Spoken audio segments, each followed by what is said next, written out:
46:9. தேசத்தின் ஜனங்கள் குறிக்கப்பட்ட நாட்களில் கர்த்தருடைய சந்நிதியில் வரும்போது ஆராதனை செய்கிறதற்காக வடக்கு வாசல் வழியாய் உட்பிரவேசித்தவன் தெற்கு வாசல் வழியாய் புறப்படவும், தெற்கு வாசல் வழியாய் உட்பிரவேசித்தவன் வடக்கு வாசல் வழியாய் புறப்படவும் கடவன். தான் பிரவேசித்த வாசல் வழியாய் திரும்பி போகாமல் தனக்கு எதிரான வழியாய் புறப்பட்டு போவானாக. ஆமா, இப்ப யாரும் எழுப்பி போக வேண்டாம். தான் பிரவேசித்த வாசல் வழியாய் திரும்பி போகாமல் வந்த வழியா போயிடாதீங்க. நான் ஆவிக்குரிய கண்ணோட்டத்தோடு இந்த வார்த்தை எடுத்து சொல்லுகிறேன். அதாவது எசேக்கியேலுக்கு கர்த்தர், இந்த எசேக்கியேல் தீர்க்கதரிசன புஸ்தகத்தில் நீங்கள் பார்த்தீங்கன்னா அவருடைய ஆலயத்தை எவ்வளவு தீட்டுப்படுத்தி இருப்பாங்க, எவ்வளவு அவரை கோபப்படுத்துகிற, அவரை வேதனைப்படுத்துகிற காரியங்கள் எல்லாம் செய்திருப்பார்கள் என்று காண்பிப்பார். அதன் பிறகு அவர் விரும்புகிற அவருடைய மனதில் இருக்கிற ஆலயத்தையும் அதில் ஊழியம் செய்கிறவர்களையும் அதிலே வருகிற ஜனங்களையும் குறித்து கர்த்தர் பேசுகிறதை எசேக்கியேல் தீர்க்கதரிசனத்தின் பிற்பகுதியிலே பார்க்க முடியும். அதிலே தேவன் சொல்லுகிற ஒரு காரியம் என்ன அப்படின்னா, வருகிற ஜனங்கள் வந்த வழியாய் அல்ல. அதை நான் இப்படி சொல்ல விரும்புகிறேன், வந்த பிரகாரம் திரும்பி போக தேவன் விடமாட்டார், தேவன் விரும்ப மாட்டார். இந்த 40 நாட்கள் நீங்கள் எந்த நிலையிலிருந்து வந்தீங்கன்னெலாம் தெரியாது. ஆனால் வந்த ஜனங்கள் வந்த பிரகாரம் அல்ல, அழுகையோடு விண்ணப்பத்தோடு வருகிறவர்கள், கம்பீரத்தோடு திரும்பி போக, புலம்பலோடு வருகிறவர்கள், ஆனந்த களிப்போடு திரும்பி போக. எத்தனை பேர் நம்புறீங்க? எத்தனை பேர் விசுவாசிக்கிறீங்க? ஆமே. தேவ சமூகத்தில் வந்த ஒருவர் வந்த வண்ணமாய் திரும்பாமல் மாற்றம் அடைந்தவர்களாய் அல்லது பெற்றுக்கொண்டவர்களாய் திரும்பி செல்ல வேண்டும் என்பதே தேவனுடைய சித்தம். அன்னாள் தேவ சமூகத்தில் எப்படி வந்தாங்கன்னு நமக்கு தெரியும். அன்னாள் வந்தாங்கன்னு சொல்றதை விட வர வச்சாங்க. ஆமென். நம்ம வரலன்னா வர வைக்கிறதுக்குன்னு சில கிருபை பெற்றவர்கள் ஆண்டவர் நம்ம கூடவே வைத்திருப்பாங்க. அவர்களுக்காக ஒரு 7 ஸ்தோத்திரம் வருது. அவர்களுக்காக ரெகோபோத்துக்கு ஈசாக்கு வரல, வர வச்சாங்க. ஆமென். பல ஆசீர்வாதம், பல நன்மையான காரியம் நாம அடைந்தது. நாம வரல, வாலண்டியரா வரமாட்டோம்னு அவருக்கு தெரியும், வர வைப்பாங்க. ஆமென். இதுவும் கர்த்தருடைய செயலே. எகிப்துக்கு யோசேப்பு வரல. சில பார்க்குறாங்க ஃபர்ஸ்ட் செஷன் முடிச்சே நான் போயிருக்கணும். ஹல்லேலூயா. வர வச்சாங்க. ஒன்றை புரிந்து கொள்ளுங்கள், அன்றியும் அவருடைய தீர்மானத்தின்படி அழைக்கப்பட்டவர்களாய் தேவனிடத்தில் அன்பு கூறுகிறவர்களுக்கு 1 2 அல்ல, சகலமும். ஆமென் சொல்றவங்க கைகளை தட்டி ஹல்லேலூயா. அனுமதித்ததெல்லாம் க்ளோரி, நடத்திடும் பாதைகளும் க்ளோரி, அனுமதித்ததெல்லாம் நடத்திடும் பாதைகளும் நன்மைக்காக. சொல்லுங்க. அதின் காலத்தில் நேர்த்தியாய் செம்மையாய் எனக்கான யாவும் செய்து முடிப்பீர். அதின் எனக்கான யாவும் செய்து முடிப்பீர். உங்க கைகள் கூறுக ஏரலமா செதனரே. ஆமென். உங்க கைகள் க்ளோரே, உம்மால் கூடாததெதுவும் இல்லை, உம்மால் கூடாததெதுவும் இல்லை, இயேசுவால் கூடாததெதுவும் இல்லை. 3 நாட்கள் ஆண்டவர் சமூகத்திலிருந்து வசனம் கேட்ட ஜனங்கள். ஆண்டவர் சொல்லுகிறார், நான் இவர்களுக்காக பரிதபிக்கிறேன்.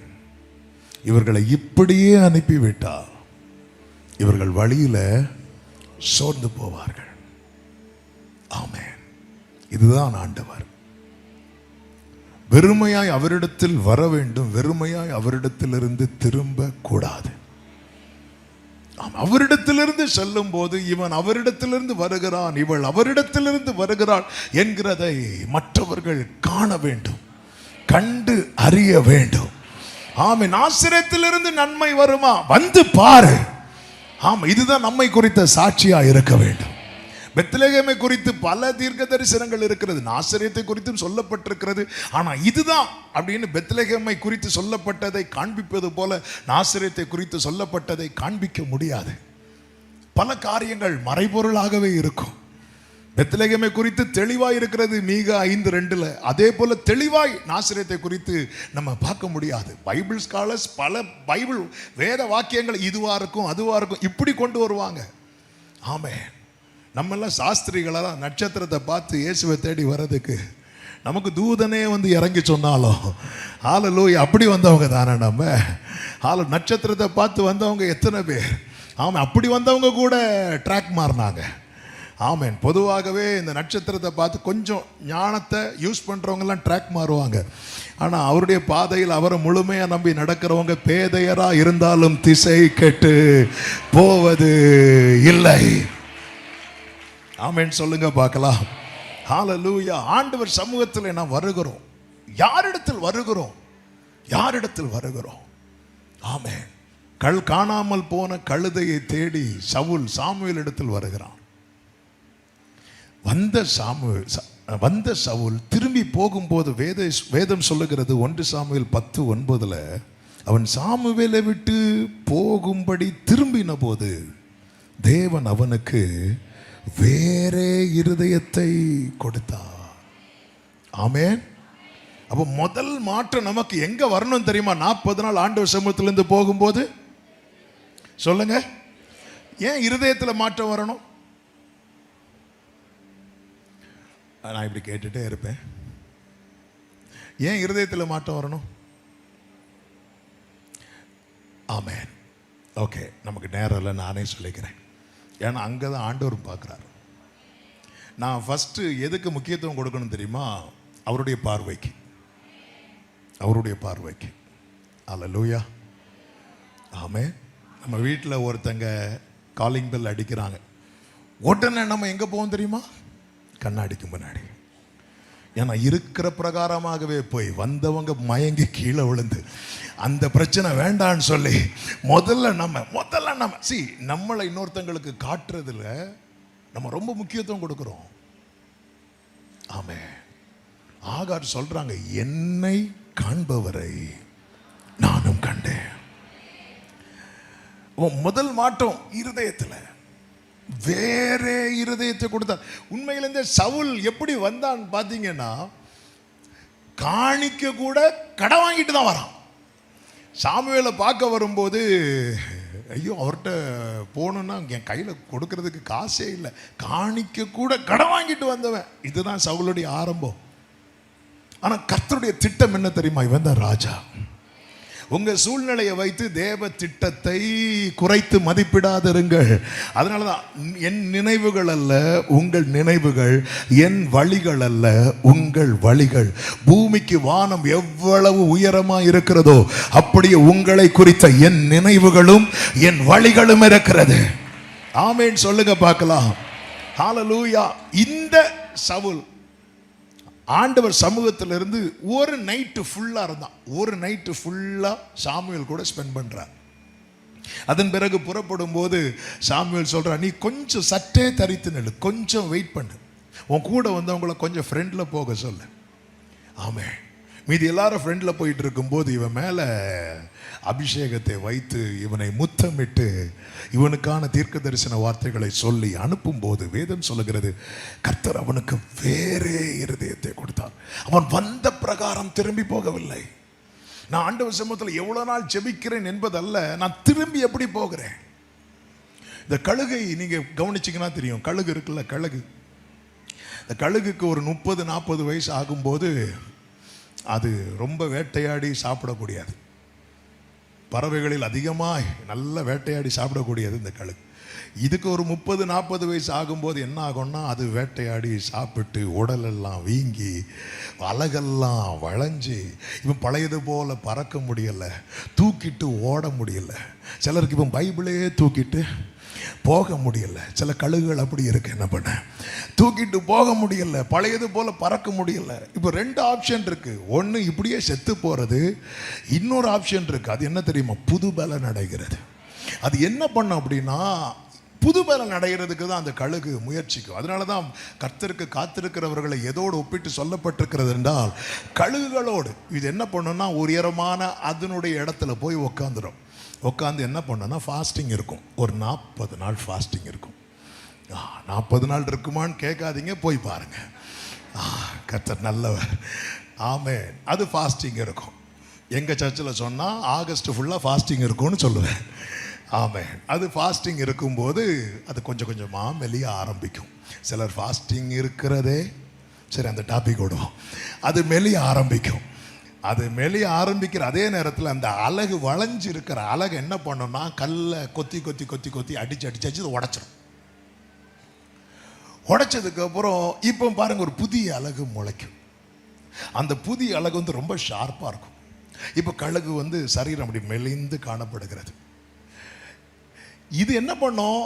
அந்த புதிய அலகை வச்சு அந்த பழைய இறக்கையெல்லாம் கொத்தி கொத்தி கொத்தி கொத்திக்கு போடும். இப்போ ஒரு பழைய இறக்க கூட கிடையாது. பழையன ஒளிந்தன எல்லாம் இனி வெயிட் பண்ணும். எதுக்கு வெயிட் பண்ணா புதிய இறகு முளைக்க. இப்போ புதிய இறகு, புதிய அழகு அப்படி எழும்பி பறக்க ஆரம்பிக்குது பாருங்க. அப்படி பறந்து வரும்போது கீழே ஒரு ஆடு செத்து கிடக்கும். இந்த கழுகு என்ன பண்ணும் தெரியுமா? அந்த ஆட்டின் மேலே இறங்கும்.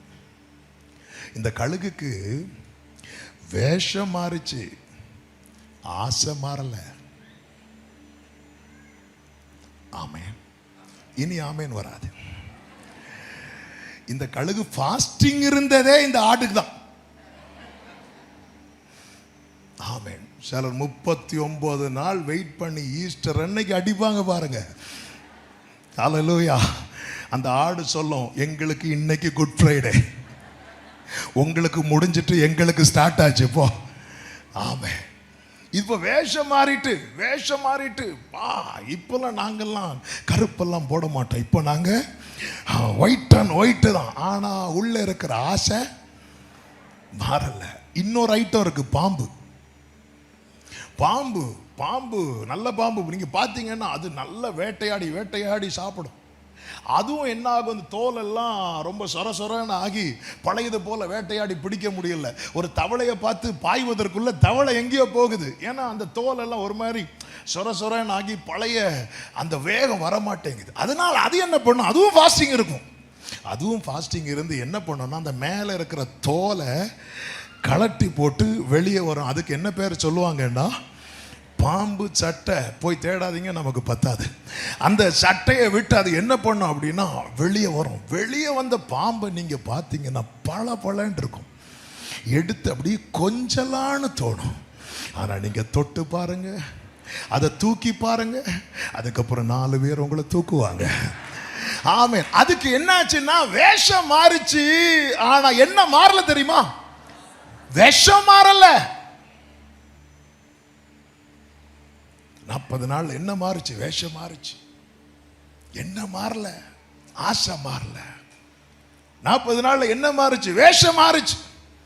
என்ன மாறல? விஷம் மாறல. ஆமே. ஃபாஸ்டிங் பிரேயருக்கு முன்னாடி அவங்கள பார்த்து பிரைஸ் லார்டாவது சொன்னாங்க. ஃபாஸ்டிங் பிரேயருக்கு அப்புறம் உன்னோடு போராடினவர்களை தேடியும் என்ன ஆண்டவர் திருப்பி அவங்க சர்ச்சுக்கு வராங்களே, ஆண்டவரே இன்னும் ஃபாஸ்டிங் இருக்க வேண்டுமோ? ஹல்லேலூயா. ஒன்றை புரிந்து கொள்ளுங்கள், ஏசாவை மாற்றுவதற்கு கர்த்தர் ஏசாவை தொடவில்லை, யாக்கோபை தான் தொட்டார். தேவ பிள்ளைகள் தொடப்பட்டால் ஏசாக்கள் மனம் மாறுவார்கள். இதுதான் வேதம் சொல்லுகிறது. ஆமே. ஒரு யூதனுடைய வஸ்திர தொங்கலை எத்தனை பேர் பிடிப்பாங்களா?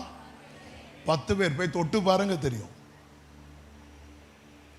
ஆமே. பரிசுத்தத்தை பத்தி ஆண்டவருக்கே கிளாஸ் எடுத்தவன் யூதன் யார் தெரியுமா? பேதுரு. அப்படிலாம் தொட முடியுமா 10 பேர்? அப்ப யூதன் மாறணும்.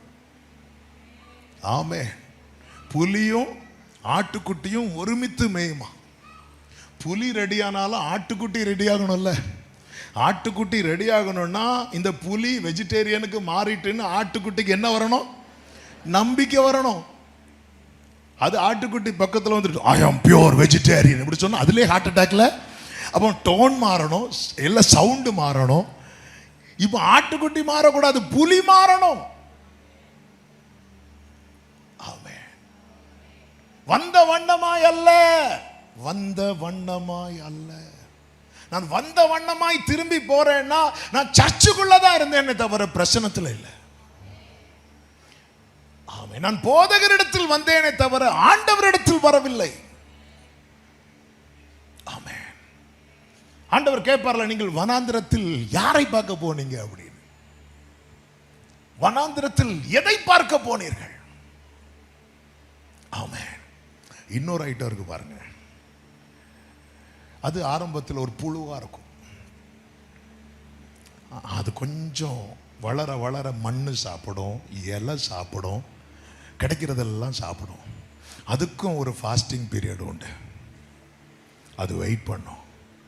வெயிட் பண்ணதுக்கு அப்புறம் அது பட்டர்ஃப்ளையா மாறும், வண்ணத்து பூச்சியா மாறும். அப்படி மாறினதுக்கு அப்புறம் இனி அது மண்ணு சாப்பிடாது, இனி அது இலைய சாப்பிடாது, இனி அது தேடி தேடி தேனை மட்டும்தான் சாப்பிடும். ஹல்லேலூயா. ஆண்டவர் சமூகத்தில் வந்திருக்கிறோம். நாம் யாரிடத்தில் வந்திருக்கிறோம்?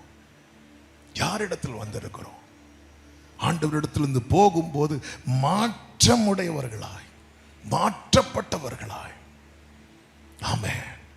ஆண்டவரை யார் வேணாலும் இயேசுவினிடத்தில் வரலாம், யாருனாலும் வரலாம். ஆமென். பாத்திரமானவர்களை கர்த்தர் அழைக்கவில்லை, கர்த்தரால் அழைக்கப்பட்டவர்களை அவர் பாத்திரராக்குகிறார். நாம் ஆனவர்கள் அல்ல, அவரால் ஆக்கப்பட்டவர்கள், அவரால் உருவாக்கப்பட்டவர்கள். குயவன் கையில் களிமண் இருப்பது போல நீங்கள் என் கையிலே இருக்கிறீர்கள். இந்த குயவன் செய்தது போல நான் உங்களுக்கு செய்யக்கூடாதோ அப்படின்னு கேட்கிறார். 4-5 முறை அந்த குயவன் கையிலிருந்து களிமண் திரும்ப திரும்ப கீழே விழுந்ததும் குயவன் உடனே சரிப்பா களிமண்ணை நீ சொல்லு, நான் என்ன செய்யணும் அதையே செஞ்சிடறேன் அப்படி பைபிளில் சொல்லவில்லை. தன் பார்வைக்கு சரியானபடி. நீதிமானே நீ 7 தரம் விழுந்தாலும் அவர் திரும்ப தூக்கிவிட்டு தன் பார்வைக்கு சரியானபடிதான் உன்னை கட்டி எழுப்புவார். காரணம், நம்முடைய நினைவுகளில் தீமை இருக்கும், அவருடைய நினைவுகளில் தீமை கிடையாது. எனவே தான் வேதம் சொல்லுகிறது, நீங்கள் எதிர்பார்த்திருக்கும் முடிவை உங்களுக்கு கொடுக்கும்படிக்கு உங்கள் பேரில் நினைத்திருக்கிற நினைவுகளை நான் அறிவேன், அவைகள் தீமைக்கு அல்ல. நம்மை குறித்து நாம நிறைய திட்டங்கள் போட்டிருக்கிறோம், அந்த திட்டங்கள்ல தீமை தான் இருக்கும். நம்ம கரண்ட் சிச்சுவேஷனை வச்சு பார்க்கறத வச்சு பல திட்டங்களை போடுகிறோம். ஆனால் தேவன் நம்முடைய ஃபியூச்சரை வைத்து திட்டம் பண்ணுகிறார், நமக்கு தெரியாது. 20 வருடம் கழித்து யாக்கோபு பஞ்சத்தில் வாடுவான் என்பதை அறிந்து யோசேப்பை கர்த்தர் செப்பரேட் பண்ணி கொண்டு போகிறார், எகிப்தில் அதிபதியாய் உயர்த்தி வைக்கிறார். 20 வருடத்துக்கு பிற்பாடு நடக்கிற காரியத்துக்கு ஆண்டவர் எப்போ ஸ்கெட்ச் போட்டு எப்படி பிளான் போட்டு நடத்துறாரு பாருங்க. ஆமென். தேவனுடைய நடத்துதல். அதனால தான் குருடரை அவர்கள் அறியாத வழியில் நடத்தி நாம் எங்கே வந்திருக்கிறோம், யாரிடத்தில் வந்திருக்கிறோம். நம்பிக்கை இல்லாதவனுக்கு அவரிடத்தில் நம்பிக்கை உண்டு, வாசல் இல்லாதவனுக்கு அவரிடத்தில் வாசல் உண்டு. கர்த்தரால் நீங்க அடைக்கப்பட்டிருந்தா ஆமென். பாருங்க, நோவா கேட்டோமே, அவன் ஜன்னலை திறக்கிறான், ஜன்னலை திறக்கிறான். நீ திறந்து பாரு நோவாவே, திறந்து பாரு. அவன் வாழ்க்கையில அந்த ஜலம் பிரவாகிக்கும் போது அவன் ஜன்னலை திறக்கவில்லை, அவனால உணர முடியுது கர்த்தர் நினைக்கிறார். ஒரு காற்று அடிக்கிறது, அதுவரை ஆமை ஆடி ஆடி கொண்டிருந்த பேழை இப்பொழுது அப்படியே அமைதியாக ஆரம்பிக்கிறது. நம்முடைய வாழ்க்கையில தேவன் முதல்ல தருகிறதே அந்த எல்லா புத்திக்கு மேலான தேவ சமாதானம் முதல். அதனாலதான் நீங்கள் ஒன்றுக்கும் கவலைப்படாமல் எல்லாவற்றையும் ஸ்தோத்திரத்துடனே கூடிய ஜெபத்தினாலும் வேண்டுதலினாலும் தேவனுக்கு தெரியப்படுத்துங்கள். அப்பொழுது எல்லா புத்திக்கும் மேலான, அதுவரை ஜல பிரவாகித்து கொண்டே இருந்தது, 150 நாள் பிரவாகித்து கொண்டே இருந்தது. கர்த்தர் நோவாவையும் அவன் குடும்பத்தையும் பேழையில் இருந்த சகலவற்றை நினைத்தருளி ஒரு காற்றை வீச பண்ண ஜலம் அமர்ந்தது. அதுவரை ஆடிக்கொண்டிருந்த பேழை இப்பொழுது நிற்க ஆரம்பிக்கிறது. அவனுக்கு நம்பிக்கை பிறக்கிறது. ஆமென். சூழ்நிலையில் எந்த மாற்றம் இல்லாமல் இருக்கலாம், ஆனால் உங்க மனதில் ஒரு தேவ சமாதானம் வருகிறது என்றால் புரிந்து கொள்ளுங்கள், டோர் ஓப்பன் ஆகும் நேரம் வந்து விட்டது. நம்புறவங்க நல்ல கைகளை தட்டி ஆமென் சொல்லுங்க பார்க்கலாம். ஹalleluya, hallelujah, thank you Jesus. ஆமென். வானத்திலானாலும் ஆழத்திலானாலும் அடைப்பட்டதெல்லாம் திறக்கும். ஒரு வார்த்தை ஒன்று வாயில் இருந்து புறப்பட்டாலுடன் திறக்கும். பாடுவோமா? வானத்திலானாலும் ஆழத்திலானாலும் அடைப்பட்டதெல்லாம் திறக்கும். ஒரு வார்த்தை ஒன்று வாயில் இருந்து புறப்பட்டாலுடன் சொல்லுவோம், எப்பதா எப்பதா என்று சொல்லி தீரப்பவரே என் வாழ்வின் கதவை திறந்திடுமே.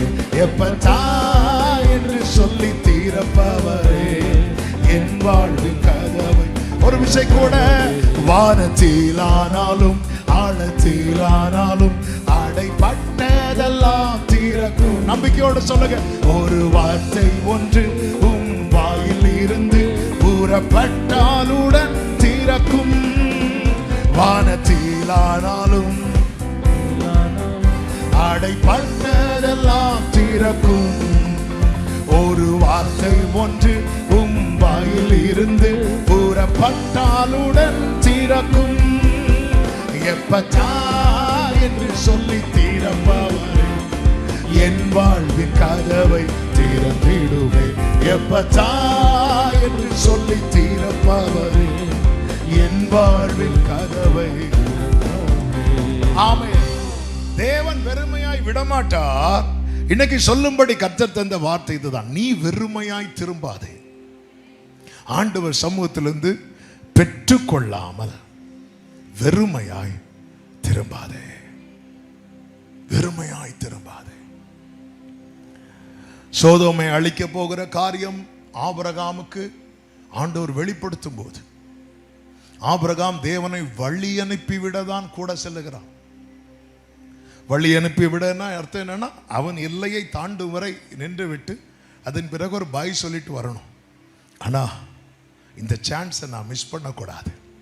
வேதம் சொல்லுகிறது, ஆபிரகாம் பின்னும் அவருக்கு முன்பாக நின்று கொண்டிருந்தான் என்று ஆதியாகமம் 18:22 சொல்லப்பட்டிருக்கிறது. அவன் மனசுல ஒண்ணு இருக்கு, அதை குறித்து அவர்கிட்ட கேட்டு வாங்கணும்.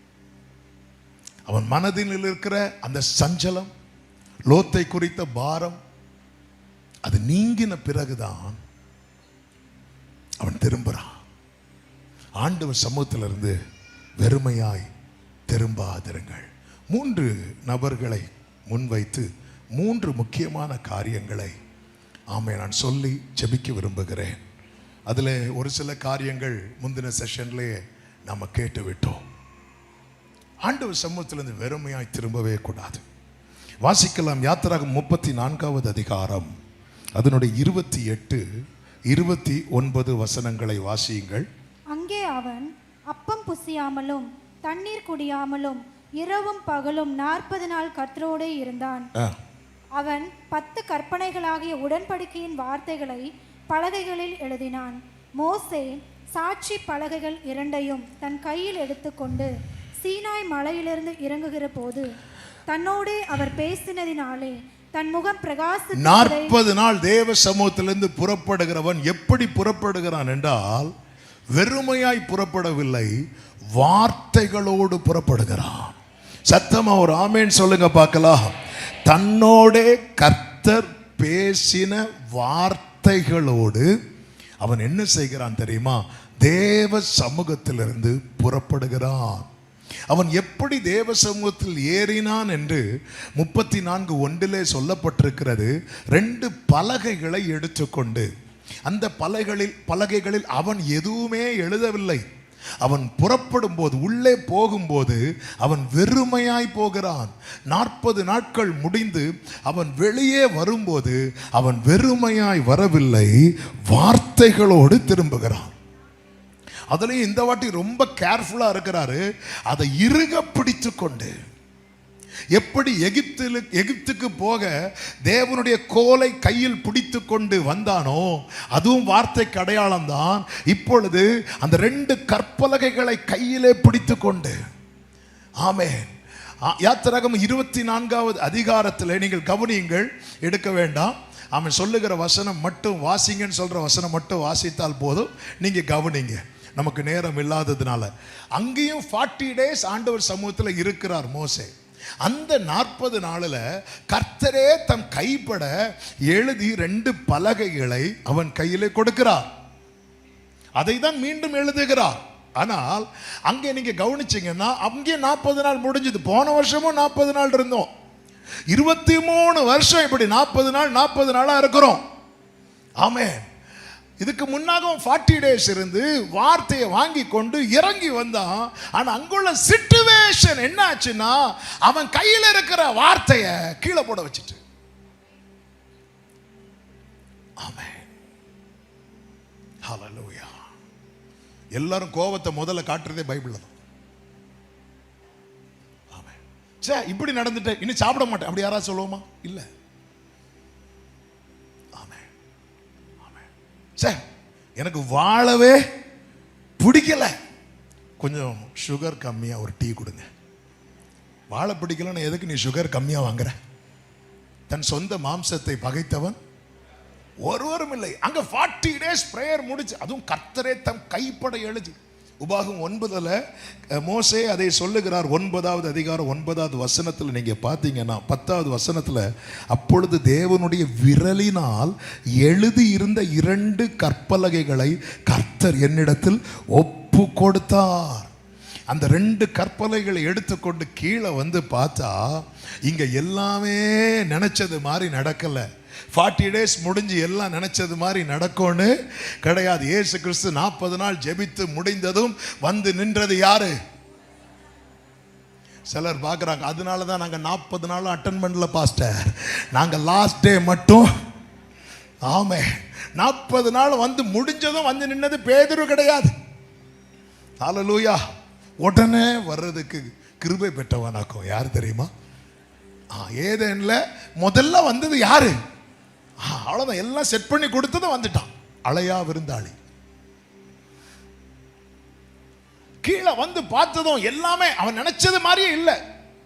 அவன் போகும்போது எப்படி இருந்துச்சோ சிச்சுவேஷன் அதை விட ரொம்ப ஒஸ்ட் ஆயிட்டு. சிச்சுவேஷன் அதை விட ரொம்ப மோசமானதும். என்ன பண்ணணும்னு தெரியல. கையில் இருந்த வார்த்தையை கீழே போட்டு உடைச்சிட்டான்.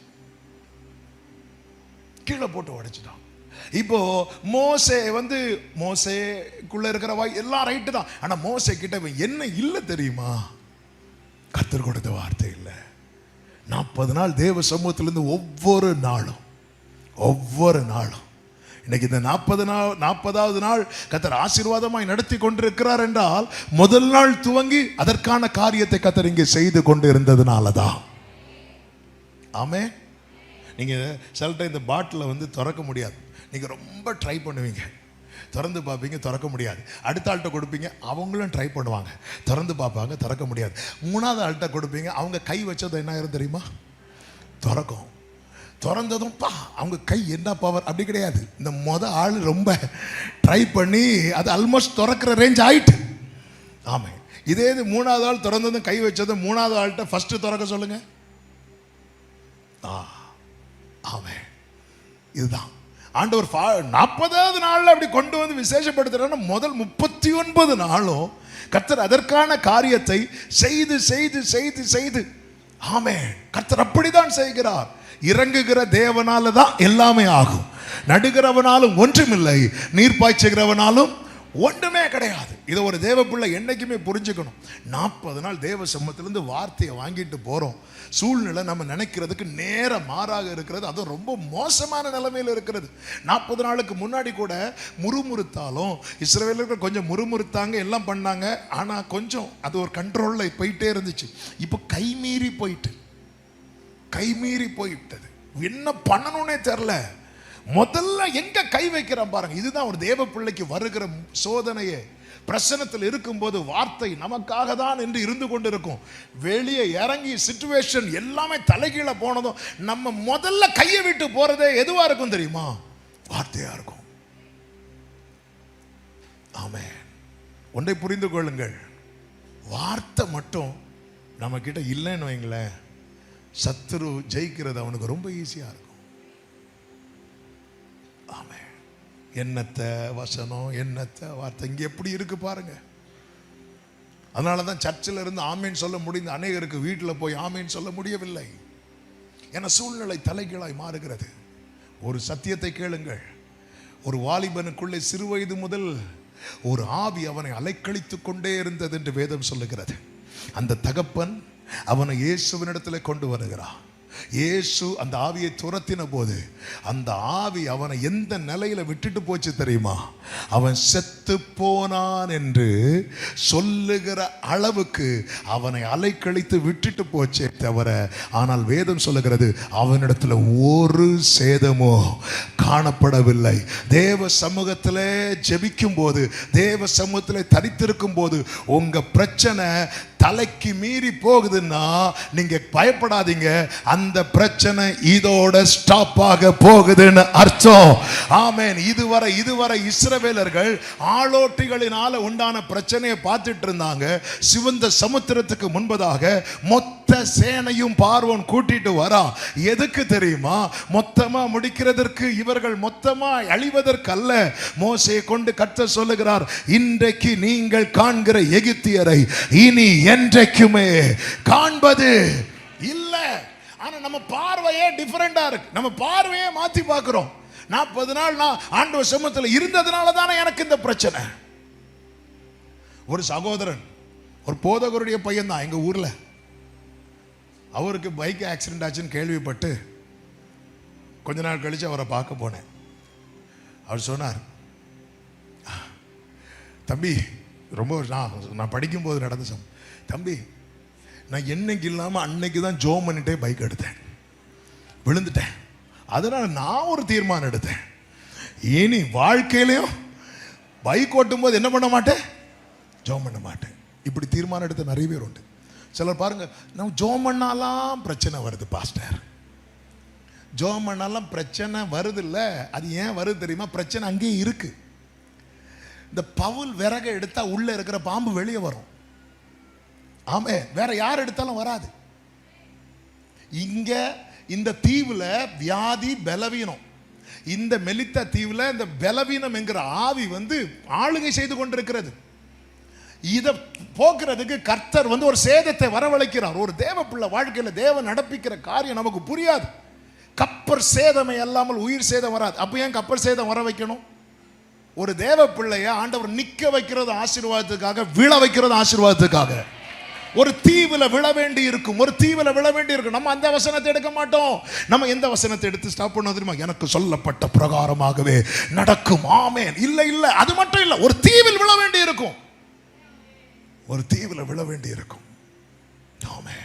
எதுக்காக? அந்த தீவை ஒரு ஆவி ஆட்டி படைத்து கொண்டிருக்கிறது. எப்பவும் பலவீனம், எல்லாருக்கும் பலவீனம். வந்தாங்க, எல்லாரும் விறகெடுத்து போட்டாங்க, பிரச்சனை இல்லை. ஆனா பவுல் கை வச்சாரு பாருங்க,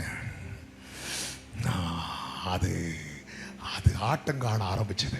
உள்ள இருக்கிற ஐட்டம் வெளியே வர ஆரம்பிக்குது.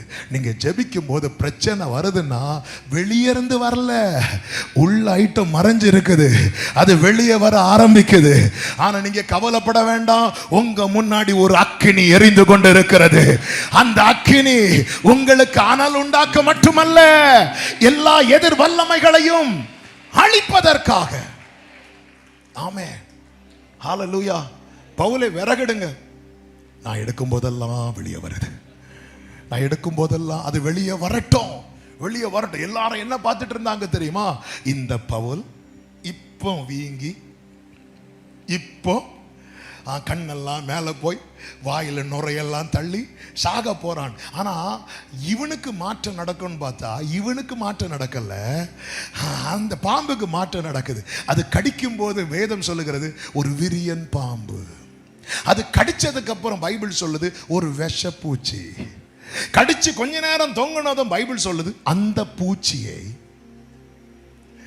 ஆண்டவர் இருக்கிறார்ல, யாக்கோபு என்னும் பூச்சியை சிறு கூட்டமாகவும் அந்த சிறு கூட்டத்தை ஆமென் என கூர்மையான பற்கள் உள்ள எந்திரமாகவும் மாற்றுவார். அதே நேரத்தில் விரியன் பாம்பை விஷப்பூச்சியாகவும் விஷப்பூச்சியை சாதாரண பூச்சியாகவும் சாதாரண பூச்சியை அக்கினியிலே சுட்டரிக்கிறது. ஒரு தேவ பிள்ளை பலப்பட சத்துரு பலவீனப்பட்டு கொண்டே இருப்பார்.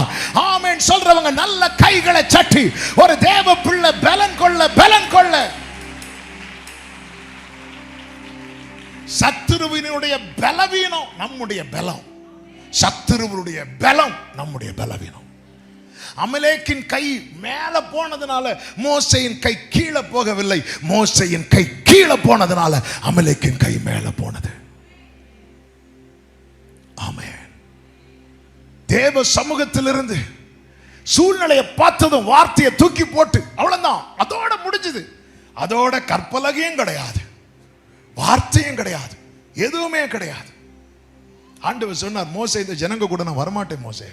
மோசே கெஞ்சிற, ஆண்டவர் ப்ளீஸ் நீங்க வரலன்னா எங்களை இங்கிருந்து கொண்டு போகாதீங்க, என் கண்ணில் உனக்கு கிருபை கிடைச்சது மோசே.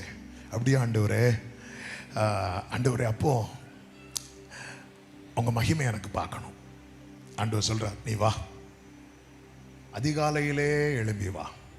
நீ வரும்போது சும்மா வரக்கூடாது, நீ உடைச்சு போட்ட பாரு 2 கற்பலைகளை நீயே வெட்டி எடுத்துட்டு, இனி நானே வெட்டி எடுத்து எழுதி தர மாட்டேன், நீ நோட்டு வாங்கிட்டு வா. ஆமே, இனி சர்ச்சில் எல்லாம் நோட்டு கிடைக்காது, நீ நோட்டு வாங்கிட்டு வா. ஆண்டவர் சிட்சிப்பார், நமக்கு தெரியாது. இது மோசே கொடுத்த சிட்சை. எப்படிங்க இருக்கும்? ஒரு பெரிய 2 கல்லை தூக்கிட்டு, நம்ம பைபிளை தூக்கிட்டு வர்றதுக்கு கஷ்டப்பட்டு இன்னொரு ஆள்கிட்ட கொடுத்து, ஆமாம் எவ்வளவு பைபிளை சின்னதாக்க முடியுமோ சின்னதாக்கி. ஒருத்தங்கள்ட்ட கேட்குறேன், என்ன பிரதர் பைபிள் இல்லை? பாஸ்டர் பாக்கெட்டுக்குள்ளே இருக்கு. அந்த பைபிள் போடுறதுக்குன்னே பாக்கெட்டை பெருசாக தச்சு அதுக்குள்ளே போட்டு கொண்டு வரார். எப்படிங்க இருக்கும்? ஒரு வயசான மனுஷன் 2 கற்பலைகளை தூக்கிட்டு அப்படி மலை ஏறணும்னா அது ஒரு சாதாரண காரியம். இது சில சிக்ஷை கர்த்தர் கொடுப்பார். 24வது அதிகாரத்தில் கற்பலையை தூக்கிட்டு வர சொல்லலை, கோலை தூக்கிட்டு தான் வரார். ஆனால் அங்கே கர்த்தரே கற்பலையை செதுக்கி கொடுத்துட்டார். இப்போ கர்த்தர் கொடுத்ததை இவன் உடைச்சிட்டான். ஒரு விஷயத்தை புரிந்து கொள்ளுங்கள், மோசே உடைத்தாலும் அந்த கல்லு தான் மாறிச்சே தவிர எழுத்து மாறல. ஹalleluya. என்னது அர்த்தம்? நம்முடைய வாழ்க்கையில் உரைக்கப்பட்டதை நாம மறந்தாலோ உரைத்தவர் ஒருபோது மறக்க மாட்டார்.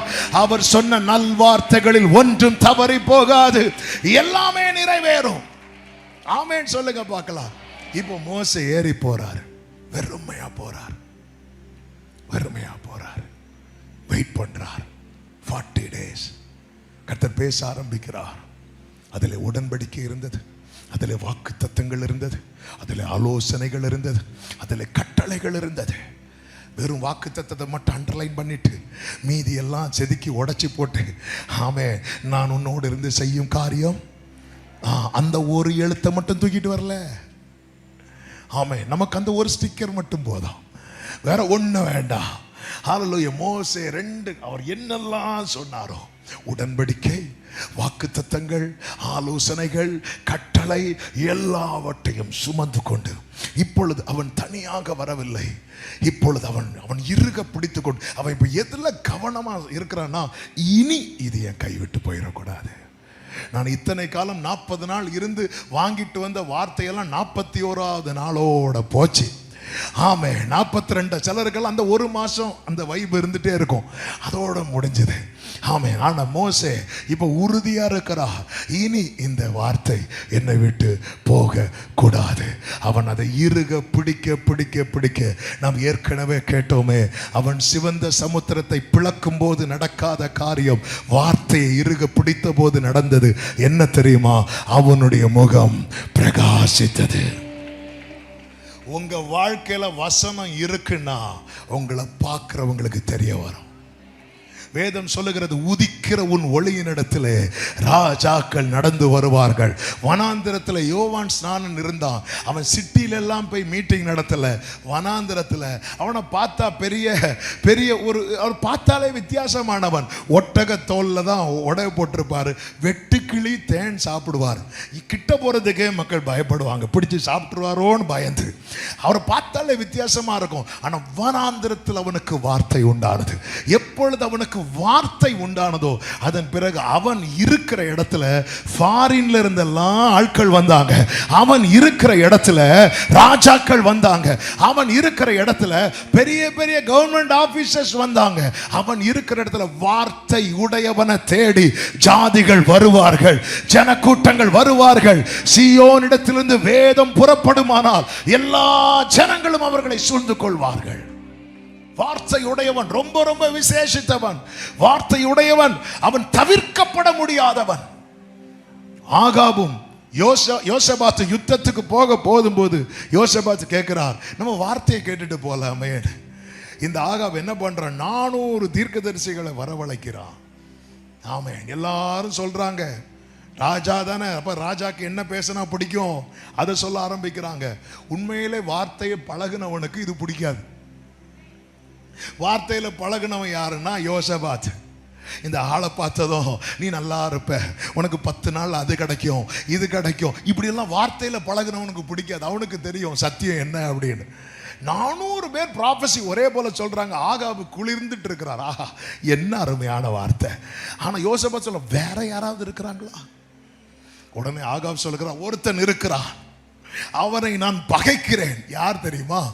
மீகாயா. யோசபாத் சொல்றான், அவன் வந்துதான் ஆகணும். என்னது அர்த்தம்? வார்த்தை உடையவன், தவிர்க்கப்பட முடியாதவன். உங்களை உங்க குடும்பம் ஒதுக்கி வச்சாலும் உங்க குடும்பத்துக்கான நன்மை உங்க கிட்ட தான் இருக்கும். யோசேப்பை ஒதுக்கி வச்சாங்க பாருங்க. யோசேப்பின் சகோதரர்கள் பிளான் பண்ணிட்டாங்க, இவன் இனி வேண்டாம், இவன் இனி வேண்டாம். ஆனா அவனுக்குள்ளே வார்த்தை இருக்கிறது. அவன் தான் வேணும். வேண்டாம், நாட்கள் ஆகும், வருஷங்கள் ஆகும். அதை குறித்து கலங்க தேவையில்லை. நாளைக்கு யோசேப்பின் குடும்பம் வாழணும்னா யார் கண்டிப்பா இருக்கணும் தெரியுமா? யோசேப்பு இருக்கணும். வார்த்தையுடையவன், தவிர்க்கப்பட முடியாதவன். ஒரு தேவ பிள்ளை நீங்க என்ன வேணாலும் இருக்கலாம், என்ன இருக்கலாம், உங்க கிட்ட வேர்ட் இருக்குன்னா நீங்க சபைக்கு தவிர்க்கப்பட முடியாதவர்கள், நீங்கள் தேசத்துக்கு தவிர்க்கப்பட முடியாதவர்கள். அதனால தானே பவுல் சொல்லுகிறார், இந்த தேகத்தை விட்டு பிரிந்து கிறிஸ்துவுடனே இருக்க எனக்கு அதிக ஆசை உண்டு, அது அதிக நன்மையா இருக்கும். அப்படி இருந்து நான் இன்னும் குடியிருக்க காரணம் என்ன தெரியுமா? அது உங்களுக்கு அவசியம். அநேக முறை நம்முடைய வாழ்க்கை தீபம் மங்கின போதும் கர்த்தர் அணைய விடாமல் வார்த்தையை தந்து நிக்க வைக்க காரணம் என்ன தெரியுமா? நாம் ஆசீர்வதிக்கப்பட மாத்திரமல்ல, அநேகருக்கு கர்த்தர் நம்மை ஆசீர்வாதமாய் நிறுத்த. சத்தமா ஆமென் சொல்லுங்க பார்க்கலாம். இந்த மோசே இப்பொழுது வார்த்தையோடு இறங்குகிறார். இறங்கும் போது நீங்க கவனிச்சீங்கன்னா தெரியும். யாத்திராகமம் 34வது அதிகாரம் அதனுடைய 31வது வசனத்தை பார்த்தீர்கள் என்றால் அந்த வசனத்தை வாசியுங்கள். மோசே அவர்களை அழைத்தான். அப்பொழுது ஆரோனும் சபையில் உள்ள பிரபுக்கள் யாவரும் அவனிடத்திற்கு திரும்பி வந்தார்கள். மோசே அவர்களோட பேசினான். மோசே ஜனங்களை அழைத்த போது ஆரோனும் சபையில் உள்ள பிரபுக்கள் யாவரும்னா எல்லா கோத்திரத்து ஜனங்களும். இதே மோசே 24வது அதிகாரத்தில் வார்த்தையை உடைச்சிட்டு அழைப்பார். வார்த்தையை உடைச்சிட்டு ஒரு அழைப்பை கொடுப்பார். கர்த்தர் பட்சத்தில் நிற்கிறவர்கள் யார் என்கிட்ட வரட்டும். அப்போ அவனை சார்ந்த லேவி கோத்திரத்தார் மட்டும்தான் வந்தாங்க. வார்த்தை இல்லாதவனுக்கு தன் கோத்திரத்தை மட்டும்தான், ஒரு குறிப்பிட்ட கூட்டத்தை மட்டும்தான் இழுக்க முடியும். ஆனா வார்த்தையுடையவனுக்கு எல்லாரையும். இதான் கிங்டம் மைண்ட் செட். நான், என் குடும்பம், என் சர்ச் என்கிற எல்லையை தாண்டி ஆண்டவர் எல்லையை உடைச்சுதான் வெளியே கொண்டு போறார். ஆமென். தேவ நதியை குறித்து சங்கீதம் 65 சொல்லப்பட்டிருக்கிறது, வரப்புகள் தனியத்தக்க.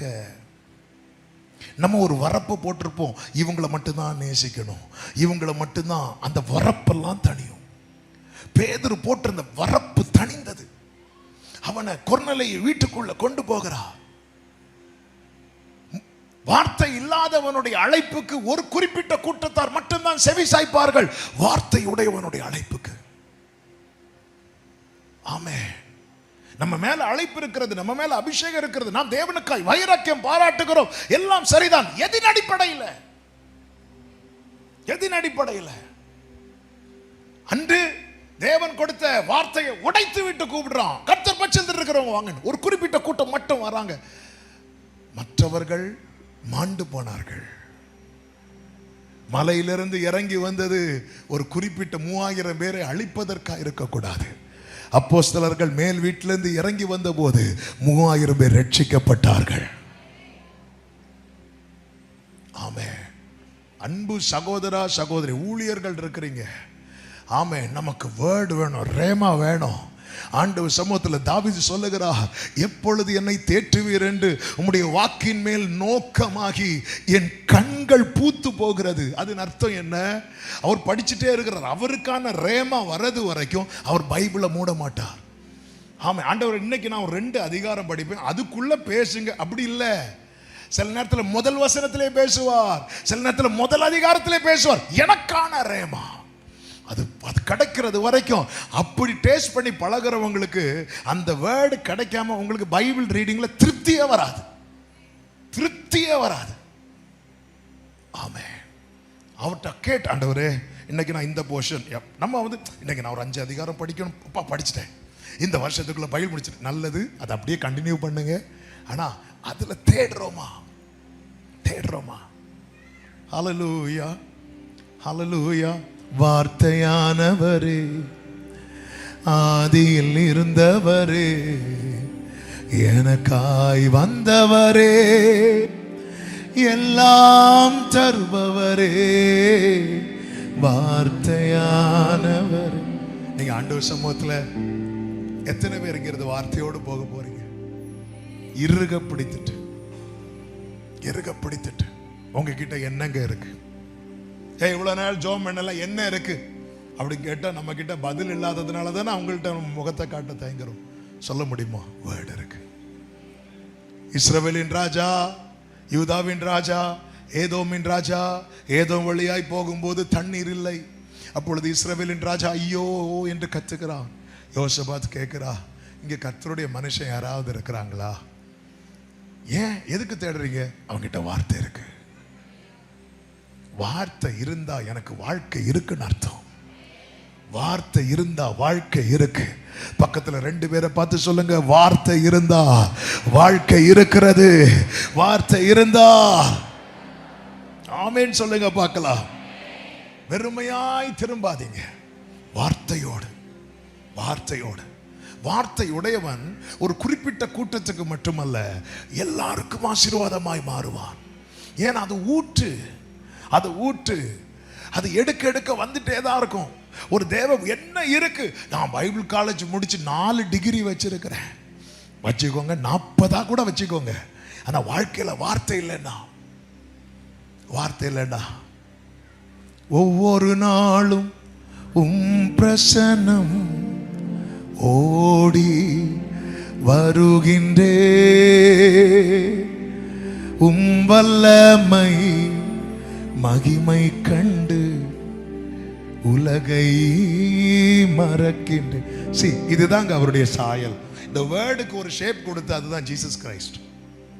தாவீது சொல்லுகிறார், உமது சாயலால் நான் திருப்தியாகிறேன்.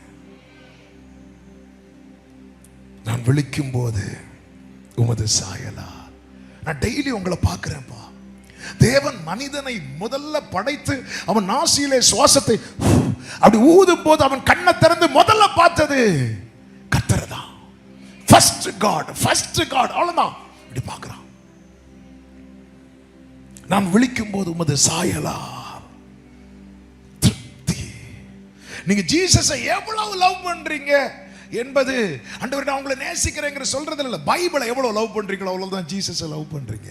பைபிளுக்கு எவ்வளவு நெருக்கமா இருக்கிறீங்களோ அவ்வளவுதான் ஜீசஸுக்கு நெருக்கமா இருக்கிறீங்க.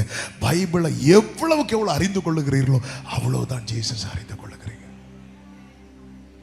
ஆமென். வேர்டு வெறுமையா திரும்பாதீங்க. இதை சமீபத்திலும் தூரத்திலும் இருந்து கவனிக்கிற உங்க வாழ்க்கையில வார்த்தை இல்லைன்னா, வாழ்க்கை இல்லைன்னு நினைச்சுக்கோங்க, ஆண்டவர் வெறுமை அனுப்பவே மாட்டா. நீங்க அப்பா சமூகத்தில், ஆண்டவரே என் கூட பேசுங்க, நீர் பேசாவிட்டால் நான் உடைந்து போவேன், ஒரு குலைந்து போவேன், நீர் பேசாவிட்டால் நான் உடைந்து போவேன், ஒரு குலைந்து போவேன், என் கூட பேசுங்கப்பா. ஒரு சாட்டர்டே நைட்ல 1 சாமுவேல் 3வது அதிகாரத்தை ஆண்டவர் மெடிடேட் பண்ண வச்சிட்டு இருக்கிறாங்க. அதுல முதல் வசனமே எப்படி இருக்கும்னா, ஏழை நாட்களிலே கர்த்தருடைய வார்த்தை அபூர்வமா இருந்துச்சு. ஆனா அதே அதிகாரத்துல கர்த்தர் சாமுவேலை கூப்பிட்டு பேசிட்டே இருப்பார். ஆண்டவர் ஒரு காரியத்தை கற்றுத்தந்தார். அவர் பேசுகிற தேவன் எல்லாரோடும் அல்ல, கேட்க விரும்புகிறவர்களோடு. சீசன் வச்சு பேசுகிறவர் அல்ல. அவர் சொல்றத எனக்கு கேட்க பிடிக்கலன்னா, அவர் நாசரேத்து ஊர்ல பேசுவார்ல, ஜனங்களுக்கு பிடிக்கல, அவர் வெளியே தள்ளி விட போறாங்க, அவர் மறைந்து போயிட்டார். பிடிக்காதவங்க அவர் பேச மாட்டார். இதுதான் ஆண்டவர், இதுதான் ஆண்டவர்.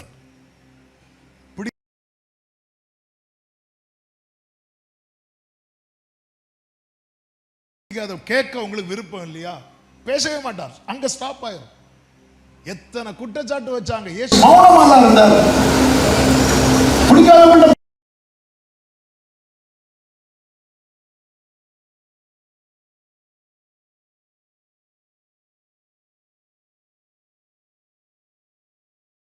பேச மாட்டார். ஆனா பிடிக்கிறவங்க சின்ன பிள்ளையா தான் பேசிட்டே இருப்பாங்க. சாமுவேல்ட்ட என்னங்க பேசுறாரு? சாமுவேல்ட்ட என்ன பேசுறாரு? எவ்வளவு பெரிய காரியத்தை பேசுறாரு. தம்பி சும்மா யாரோ வராங்க, குளிக்கலாம் மேல வர்றதுக்காகவே ஆண்டவர் அவனை சூப்பரா ட்ரெஸ் பண்ணி கூட்டுருங்க. வா வேற கிருபாகரன். இப்ப கிருபாகரன் நானும் பேசுறோம் மைண்ட்ல. நான் என்ன பேசுவேன்? அவங்க எங்க படிக்கிற நான் பத்தி இப்படிதான் பேசுறேன். நான் அவன்கிட்ட சொல்லுவானா, எனக்கு என் ஒய்ஃபுக்கும் பிரச்சனை, என்ன பண்ணோன்னு தெரியல, பேச மாட்டேன். நான் பாஸ்டரை கூப்பிட்டு சொல்லுவேன். சரி, நான் என் காரியத்தை ஷேர் பண்ணணும்னா கொஞ்சம் என் லெவல்ல இருக்கிற ஆள்கிட்ட ஷேர் பண்ணுவேன். ஆனா ஆண்டவர் பாருங்க, அவர் மனசை யார்கிட்ட ஓபன் பண்றாரு பாருங்க. சாமுவேல் என்னும் இந்த இடத்துல சீனியர் ஜூனியர் மேட்ரு கிடையாது. கேட்கறதுக்கு ரெடினா இன்னைக்கு ஃபர்ஸ்ட் டைமா நீங்க ஆண்டவர் சமூகத்துல வந்துக்கலாம். கேட்கறதுக்கு ரெடினா, பேசுறதுக்கு ரெடி. அதனாலதான் பைபிள் சொல்லப்பட்டிருக்கிறது, காதுள்ளவன். அதன் அர்த்தம் என்ன? கேட்க மனம் இல்லாதவங்களை பரலோகம் எப்படி பார்க்குதுன்னு தெரியுமா? கொஞ்சம் காது இல்லாம உங்களை வரைஞ்சு பாருங்க. அவருடைய பாவம் காதே இல்லை. காதுள்ளவன் ஆண்டவர் காது உள்ளவர்கள் தான் பேசுறார். அவன் கேட்கல, இவன் கேட்கல, அவர் ஃபீல் பண்ண மாட்டார். காது உள்ளவன் கேட்பான். ஹalleluya. ஆண்டவரே ஏலி இருக்கிறார், ஆண்டவரே அவர் இருக்கட்டும், அவர் டிஸ்டர்ப் பண்ணாத. சில பாருங்க தூங்கிட்டு இருப்பாங்க, டிஸ்டர்பே பண்ணக்கூடாது, விட்டுறணும். ஆமென். சாமுவேல் இருக்கிறான். சாமுவேல் அவனுக்கு தெரியல, ஆனா ஏலிக்கு தெரியுது எப்படி ரெஸ்பாண்ட் பண்ணணும். நமக்கு தெரியும், ஆனா செய்ய மாட்டோம். ஏலிக்கு தெரியுது. ஏன்னா இதே போல ஏலியும் சின்ன வயசுல இருக்கும்போது ஆண்டவர் என்ன பண்ணிருப்பா, கூப்பிட்டுருப்பா. தெரியுது. அந்த இடத்துலயாவது ஏலி அழ வேண்டாமா? அதாவது என்ன தாண்டி ஒண்ணு போகுதுன்னா அதுக்கு நான் பயப்படணும். என்ன தாண்டி போகுது, இது என்ன தாண்டி. ஏலி இந்த இடத்துல ஐயோ என்ன தாண்டி இல்ல போகுது, என்ன தாண்டி. அதுவும் பாருங்க, ஆண்டவர் பார்த்து ஏலி வாய்ஸ்லயே பேசுறாரு. ஏன்னா சாமுவேல் எழும்பி யார்கிட்ட தான் வராரு?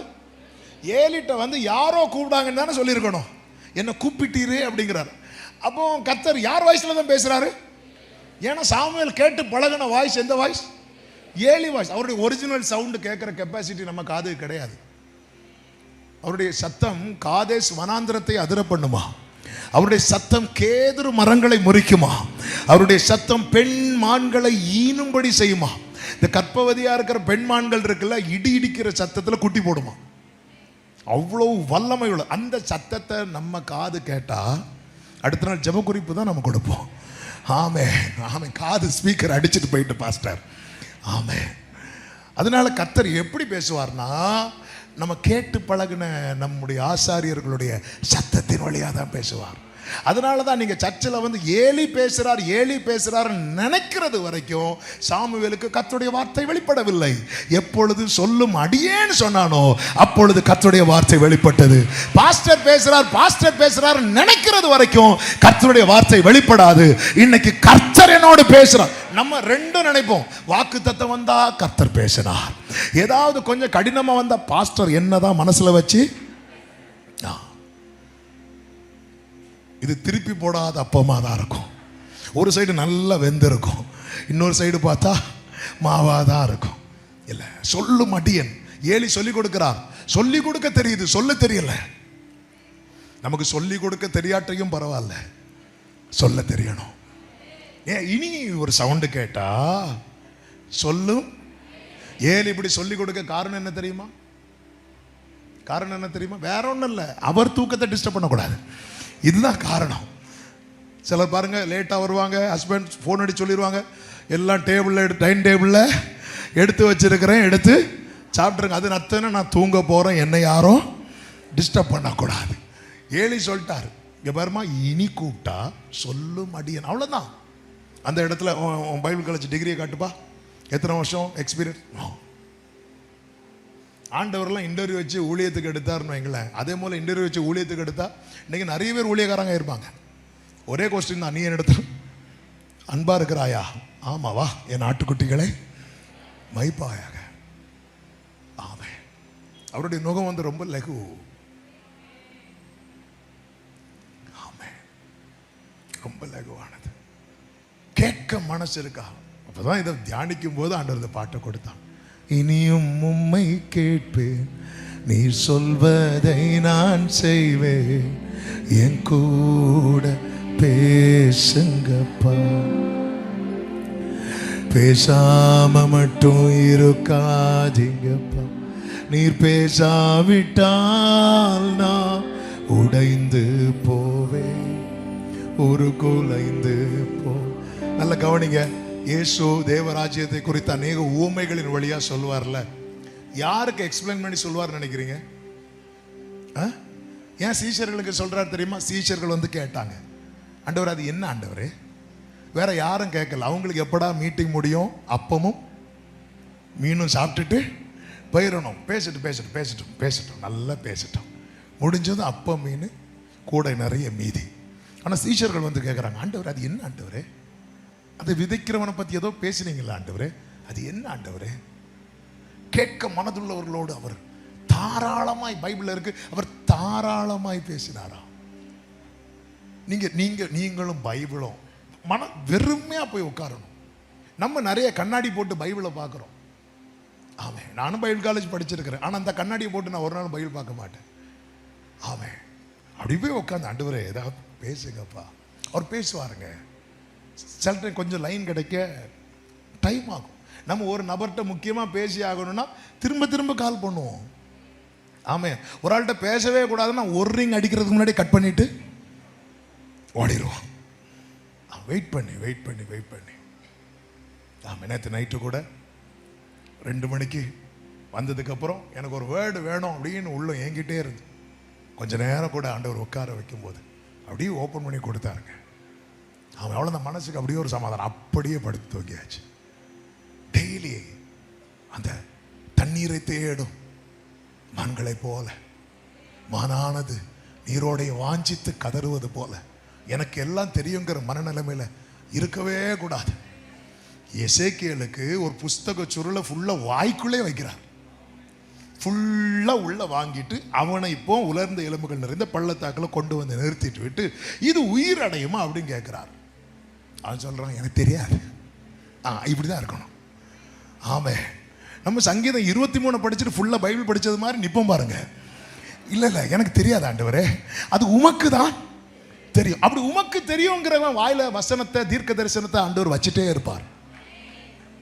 ஆமே, சிலர் வந்து இருக்கிறதே, நான் எங்களுக்கு தெரியாததை பேச போற, நீ பேசு.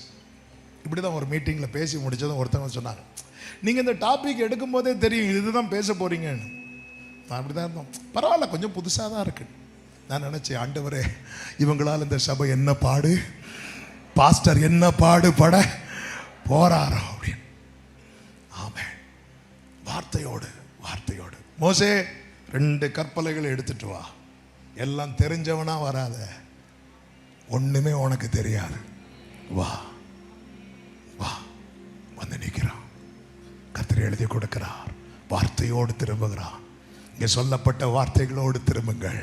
உங்கள் முகம் பிரகாசிப்பதை உங்களை சுற்றி இருக்கிறவர்கள் கரங்களை தட்டி ஆமென் சொல்லுங்க பார்க்கலாம். 2வது ஒரு காரியத்தை நான் சொல்றேன், வேகமா சொல்லி முடிக்கிறேன். 2 மணிக்குள்ள நான் முடிச்சிடுறேன். 1 சாமுவேல் 17வது அதிகாரத்துல நீங்க கவனிச்சீங்கன்னா தெரியும். ஆமென். 50, 51 வசனங்களை வாசிங்கள். இவ்விதமாக தாவீது ஒரு கவணினாலும் ஒரு கல்லினாலும் பெலிஸ்தனை மேற்கொண்டு அவனை மடங்கடித்து அவனை கொன்று போட்டான். தாவீதின் கையில் பட்டயம் இல்லாதிருந்தது. தாவீதின் கையில் பட்டயம் இல்லாதிருந்தது. ஆகையால் தாவீது பெலிஸ்தன் அண்டையில் ஓடி அவன் மேல் நின்று அவன் பட்டயத்தை எடுத்து சத்தமா ஒரு ஆமென் சொல்லுங்க பார்க்கலாம். அவன் பட்டயத்தை எடுத்து. நீங்க வெறுமையா போக கூடாது, இங்க இருந்து அதிகாரத்தோடு தான் போடும். அது இனி பட்டயம் யார் கையில இருக்க கூடாது, சத்துரு கையில இருக்க கூடாது.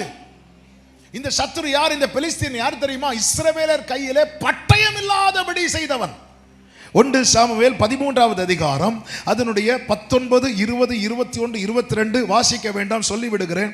அங்க இந்த பெலிஸ்தியர் என்ன பிளான் பண்ணி இருக்கிறாங்கன்னா, எபிரேயர் பட்டயங்களை ஆகிலும் ஈட்டியாகிலும் உண்டு பண்ணாதபடிக்கு பார்த்து கொள்ள வேண்டும் என்று சொல்லி பெலிஸ்தியர் என்ன பண்றாங்க, எல்லா கொல்லனை அப்புறப்படுத்துறாங்க. இப்ப பட்டயம் வேணும்னு அவங்க யார்கிட்ட தான் வரணும்? பெலிஸ்தியர் கிட்ட தான் வரணும். பட்டயம் இல்ல. சவுலின் சேனையில் இருக்கிறவங்க கோலியாத்தை பார்த்தது முதுக காட்டி ஓட காரணம் என்ன அப்படின்னா, அவங்க பயந்தாங்குள்ளிங்கெல்லாம் கிடையாது.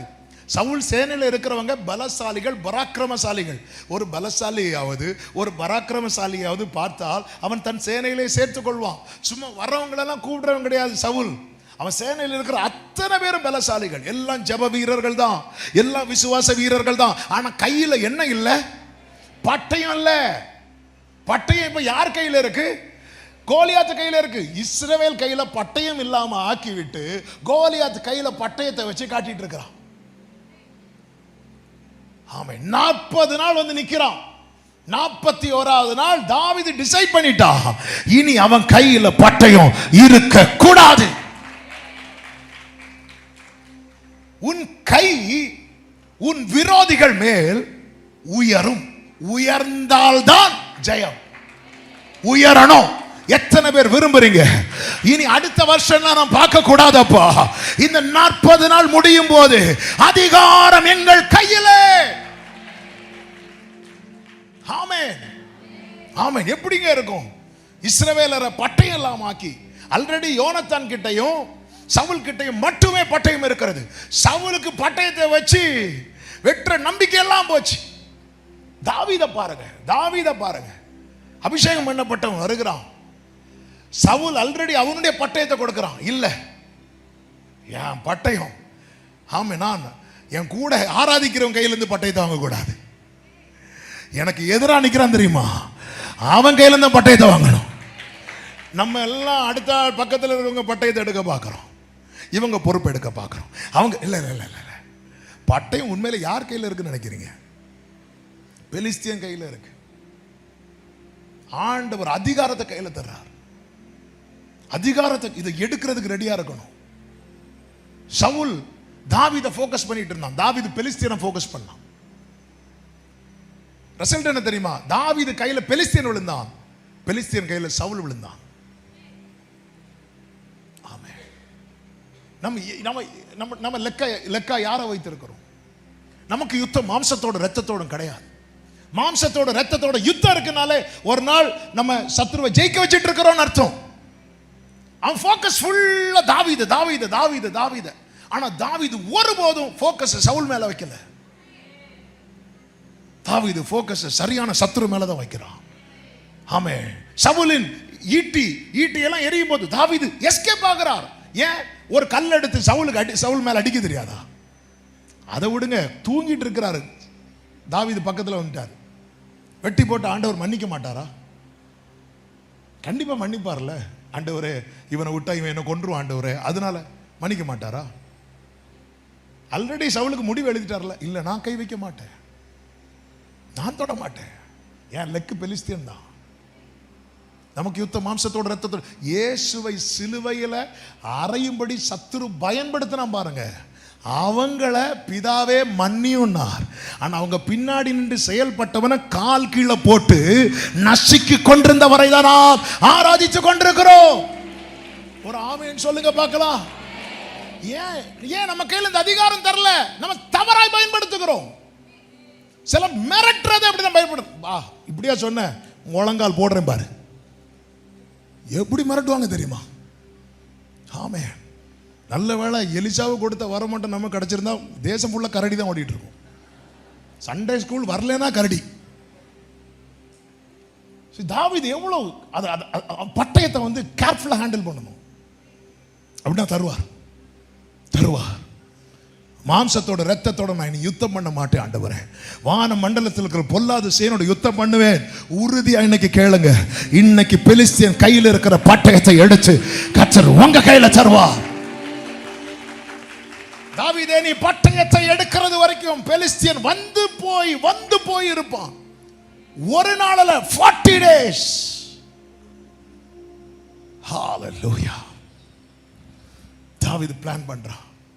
தாவீதின் வைராக்கியம், இஸ்ரவேலின் சேனையை இந்த விருத்த சேதனம் இல்லாதவன் எப்படி நிந்திக்கலாம், இந்த வைராக்கியம் இருக்கணும். நான் அவருடையவன் அல்லவா? இந்த கூடாரத்தில் எப்படி சத்துருவின் கை ஓங்கலாம், என் நன்மையை எப்படி சத்துரு தடுக்கலாம், இந்த வைராக்கியம் இருக்கணும். சவுலை போல கூடாரத்துக்குள்ள இருந்துட்டு எல்லாம் போச்சு.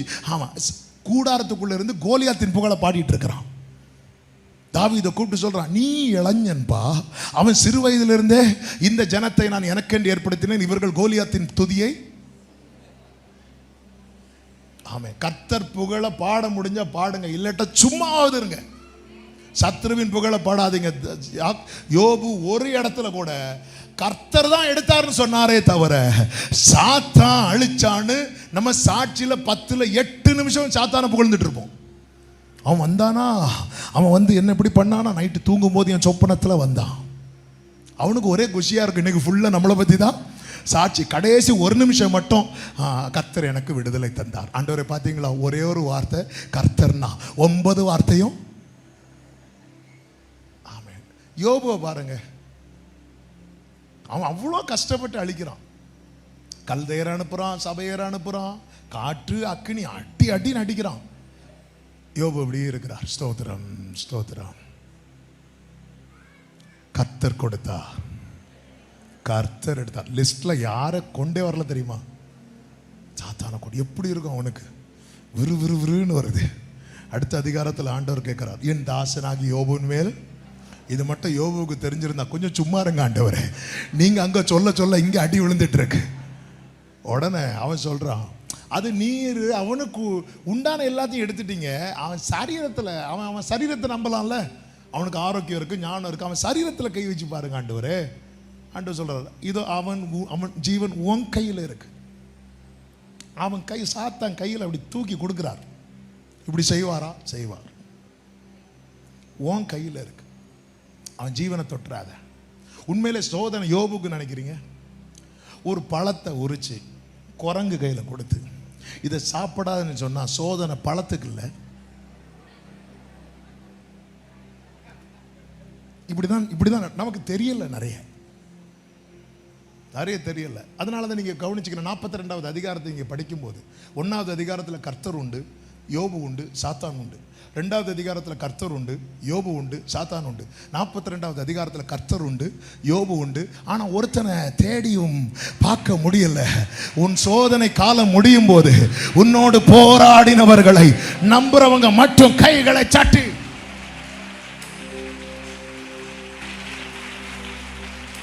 ஆமே, இவ்வளவு தானங்க உண்டு. நாம ஹல்லேலூயா. அழகான கண்கள் என்னை கண்டதாலே முடிந்ததென்று யோபு சொல்றார், எனக்கு ஜீவனை தந்ததும் அல்லாமல் தயை பாராட்டு. என்னை ஏன் உயிரோட வைக்கிறா? என்னை ஏன் உயிரோட வச்சிருக்கிறீங்க? அப்படி இல்லை, என்னை ஏன் உயிரோட வைக்கிறார்? அப்ப எனக்கு தெரியும், எனக்கு குறித்திருக்கிறதை அவர் நிறைவேற்றுவார். இப்படிப்பட்டவைகள் இன்னும் அநேகம் அவரிடத்தில் இருக்கிறது.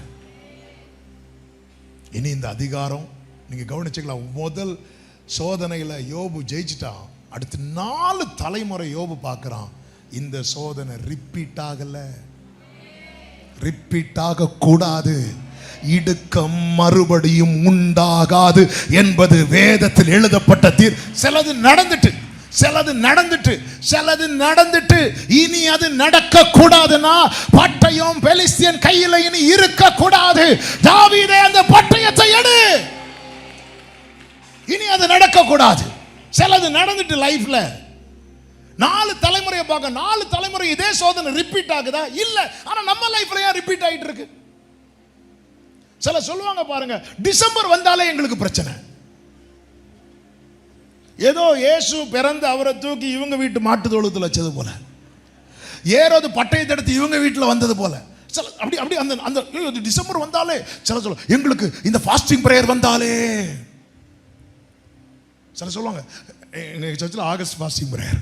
சில சொல்லுவாங்க, பாஸ்டர் இந்த ஃபாஸ்டிங் பிரேயர் வந்தாலே எங்களுக்கு போராட்டமா இருக்கு. நான் பார்ப்பேன், ரைட், ஏன் இருக்கு யாருக்கு பிரச்சனை? அது ஏன் ரிப்பீட் ஆகுது? ஏன் ரிப்பீட் ஆகுது லைஃப்ல? என்னைக்கு இந்த பட்டயத்தை எடுக்க போறோம்? 400 வருஷம் எகிப்தின் பிடியில் இருக்கிறான் இஸ்ரவேலர். மோசே மாம்சத்தில் அடிச்சிட்டான். மாம்சத்தில் எண்ணம் கரெக்டான எண்ணம், செயல் மாம்ச செயல். நிக்க முடியல மோசேக்கு. மோசே நின்று இருந்தா சரியா 400 வருஷம் தீர்க்க தரிசனம் நிறைவேறிருக்கும். மோசே நிக்க முடியல, எக்ஸ்ட்ரா 30 வருஷம் ஆச்சு. மாம்சிகமா கை நீட்டி நிறைய டிலே ஆயிட்டு இருக்கு. ஆளோட்டிகள் அடிக்கிறான். மோசே ஆளோட்டி அடிக்க கூடாது, மோசே மந்திரவாதிகளை அடிக்கணும். ஓடிட்டார். 40 வருஷம் கழிச்சு கர்த்தர் வாரார். மோசேக்கு தரிசனம் வர, மோசே உன் கையில் என்ன இருக்கு? கீழே போடு. கீழே போட்டாச்சு. அது பாம்பா மாறுது. பாம்பா மாறுது. கை நீட்டி எடு. மோசே கை நீட்டி எடுக்கிறான். 2 காரியம். அங்கே தேவன் அடையாளத்தை கொடுக்கிறார். அது அற்புதம் அல்ல, அது நம்முடைய கண்களுக்கு அற்புதமா இருந்தாலும் தேவ பிள்ளைக்கு தெரியும் அது அடையாளம். ஆமே, மிராக்கிள்ஸ். அது மிராக்கிளா பார்த்தா நமக்கு அடுத்த ஸ்டெப் போக முடியாது. அதுல இருக்கிற சயின்ஸை பார்க்கணும், அதுல இருக்கிற அடையாளங்களை பார்க்கணும். ஜனங்கள் 5 அப்பத்தை 5000 கொடுத்தாங்கல்ல, ஆண்டவர் கொடுத்தாருல, அதை மிராக்கிளா மட்டும் பார்த்தாங்க. அதனால அவங்க திருப்பி எதுக்கு தான் வந்தாங்க தெரியுமா? அப்பத்துக்காக தான் வந்தாங்க. அதுல ஒரு அடையாளத்தை வச்சிருக்கிறார். என்ன அடையாளம் தெரியுமா? இங்க பாருப்பா, இதே போல நான் கொடுக்கிறேன் பாரு, இதே போல நான் தான் ஜீவ அப்போ. அவங்களுக்கு அதெல்லாம் மேட்டர் கிடையாது. இந்த மிராக்கிள், அதான் மிராக்கிளை பார்த்து நிறைய பேர் பிரமிக்கிறாங்க. அதில் ஒரு அடையாளம், ஒரு சைன் இருக்கு. ஆண்டவர் பண்ற ஒவ்வொரு அற்புதத்திலையும் அவர் யார் என்பதை தான் வெளிப்படுத்துகிறார். குருடனுக்கு பார்வையை கொடுத்து விட்டு சொல்லுகிறார், ஆமே நானே உலகத்திற்கு ஒளியா இருக்கிறேன். தண்ணீரை ரசமாக்கி விட்டு சொல்லுகிறார், நானே மெய்யான திராட்சை செடி. ஆமே. மோசே இஸ்ரவேலருக்கு முன்பதாக இந்த கோலை போடு. இஸ்ரவேலருக்கு அங்க ஒரு அடையாளம் இருக்கு. இஸ்ரவேலருக்கு என்ன அடையாளம் தெரியுமா?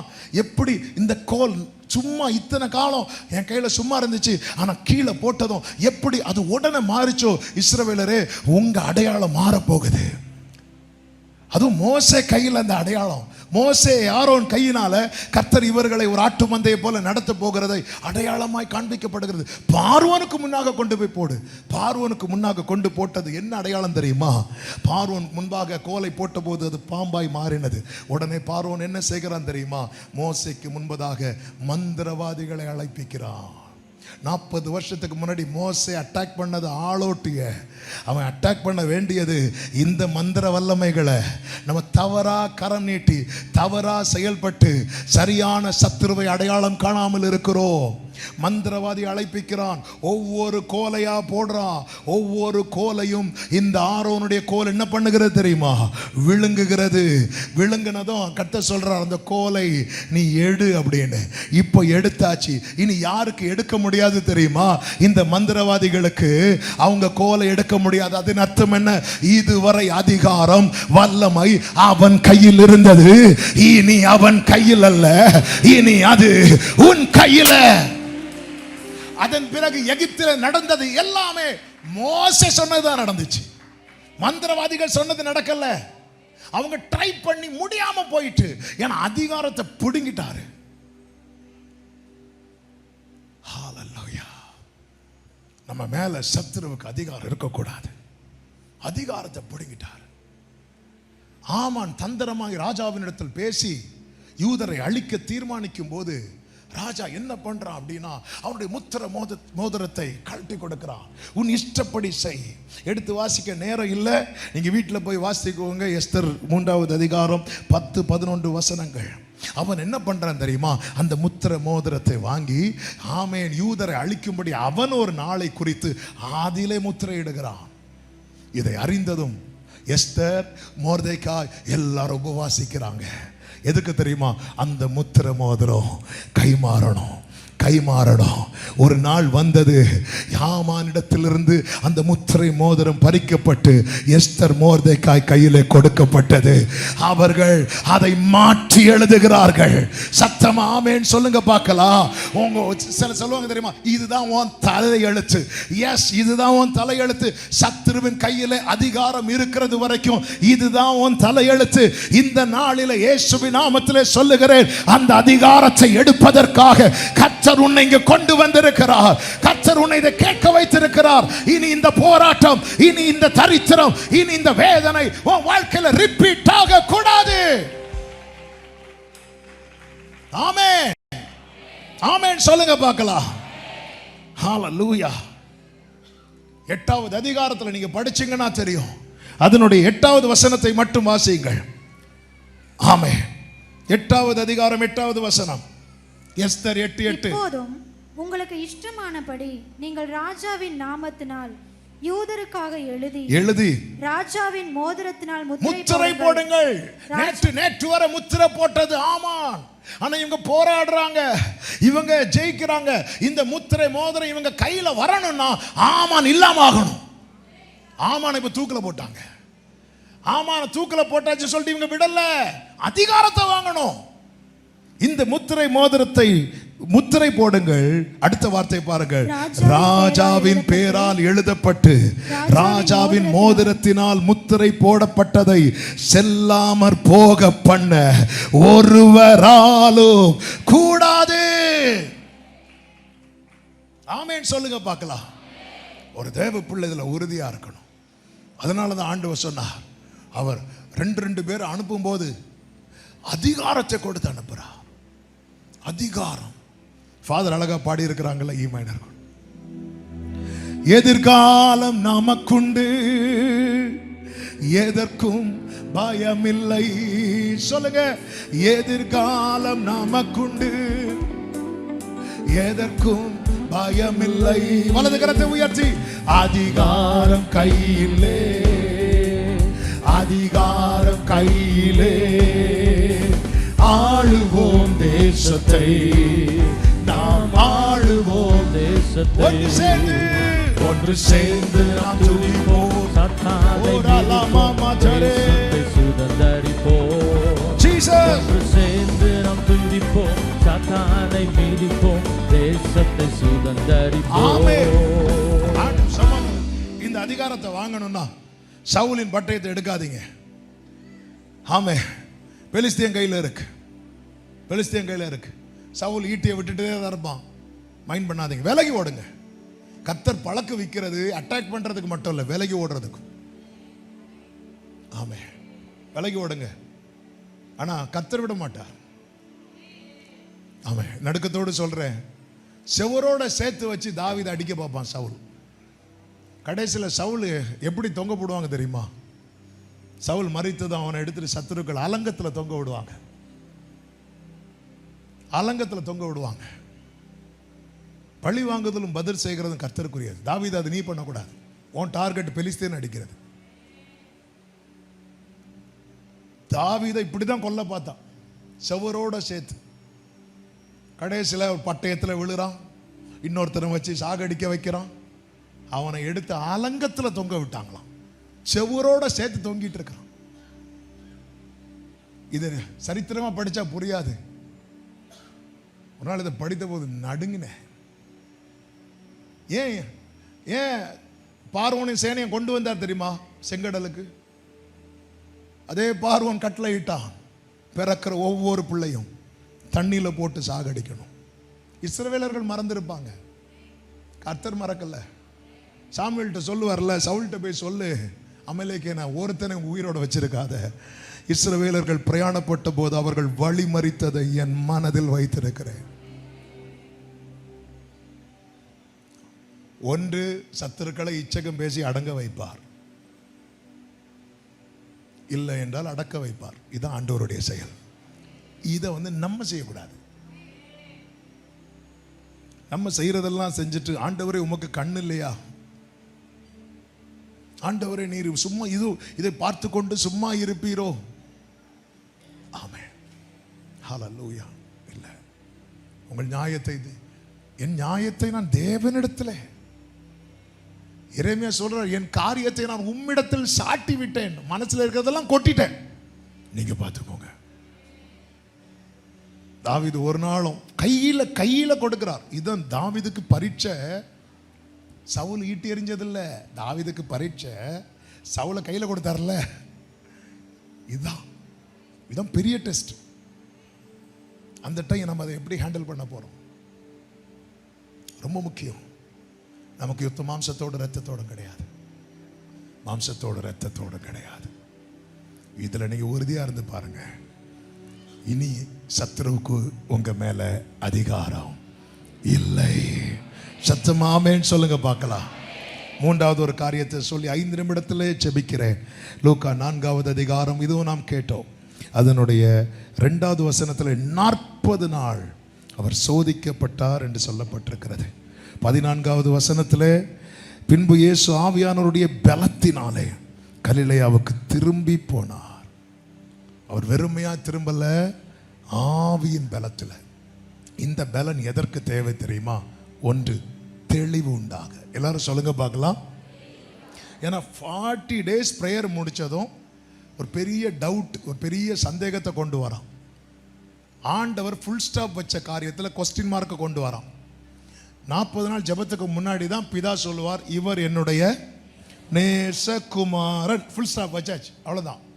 40 நாள் ஜெபம் முடிஞ்சதும் சாத்தா வரான், நீர் தேவனுடைய குமாரனே ஆனால் அப்படின்னு. இங்க ஆமேன் போட்டுட்டு வீட்டுக்குள்ள போய் இருந்துட்டு ஆமேனா அப்படிவா. இந்த முதல் கேள்வியை கொண்டு வந்ததை யாரு தெரியுமா? சாத்தான். இதெல்லாம் புசிக்க கூடாதுன்னு சொன்னார். அதனாலேயே என்னமோ தெரியல, இந்த கொஸ்டின் மார்க்கெல்லாம் பாம்பு மாதிரியே இருக்கும், பார்த்துருக்கீங்களா? அதற்காக பிள்ளைங்க கொஸ்டின் பேப்பரை அப்பாலே போ சாத்தானேன்னு தூக்கி போட்டுறாதீங்க. கம்பெனி நம்ம எதில் ரொம்ப ஸ்ட்ராங்காக இருப்போமோ அதில் தான் கேள்வியை கொண்டு, நீர் தேவனுடைய குமாரனே ஆனால். இப்போ நான் ஒன்று கேட்குறேன், இயேசுவுக்கு இந்த கல்லை அப்பமா மாற்ற முடியுமா முடியாதா? அப்போ ஏன் மாற்றலை?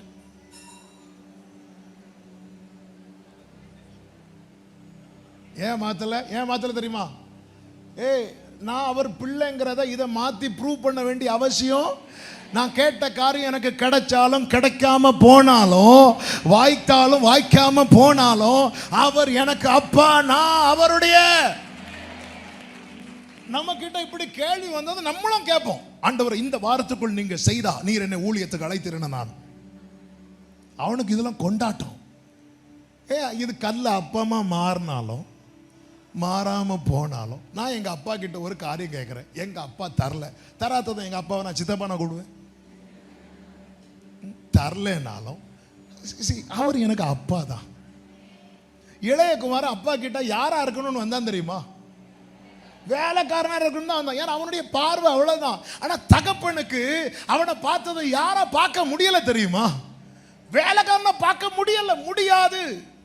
இதான் அவர். இந்த தெளிவு இருக்கணும். அவன் இப்படிதான் கொண்டு வருவான். உண்மையிலே உன் ஜெபத்தெல்லாம் கர்த்தர் கேட்பாரா? கேட்கலைனாலும் நான் அவர்கிட்ட தான் கேட்பேன்.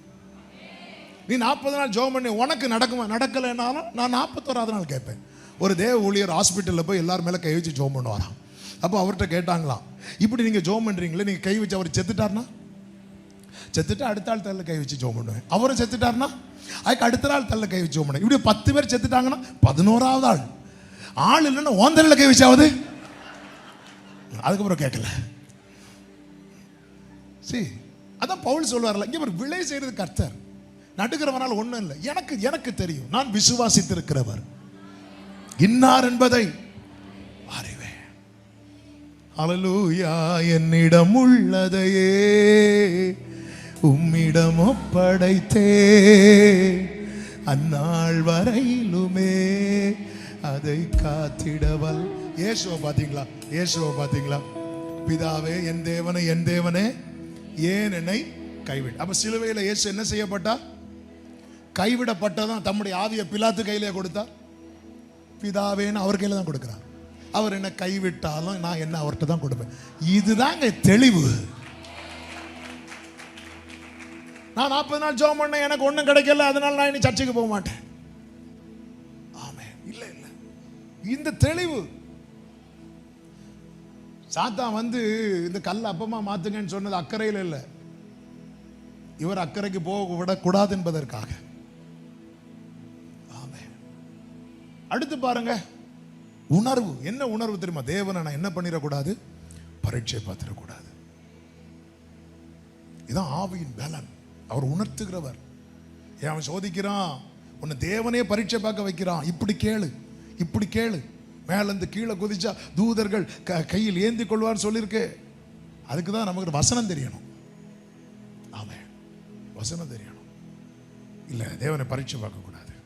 அடுத்து என்ன தெரியுமா? உறுதி. என்ன உறுதி தெரியுமா?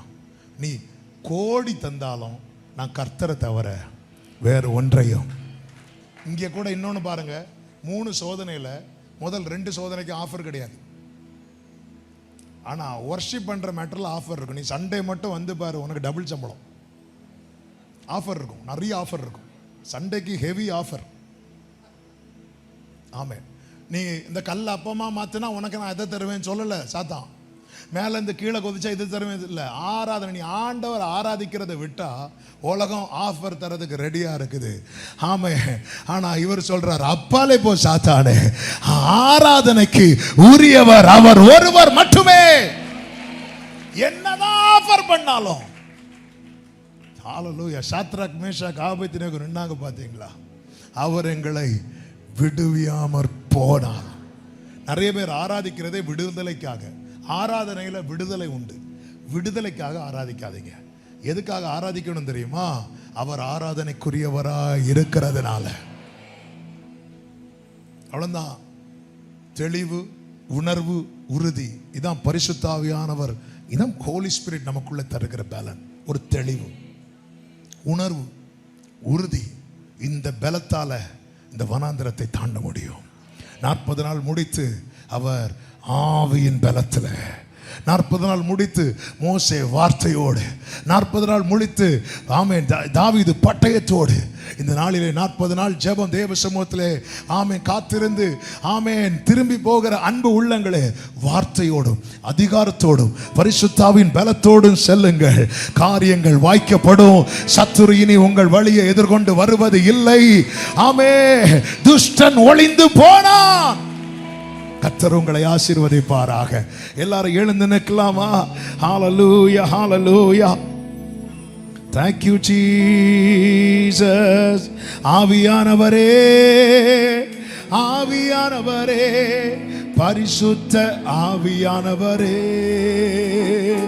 ஆவியானவரே, ஆவியானவரே, பரிசுத்த ஆவியானவரே, ஆவியானவரே.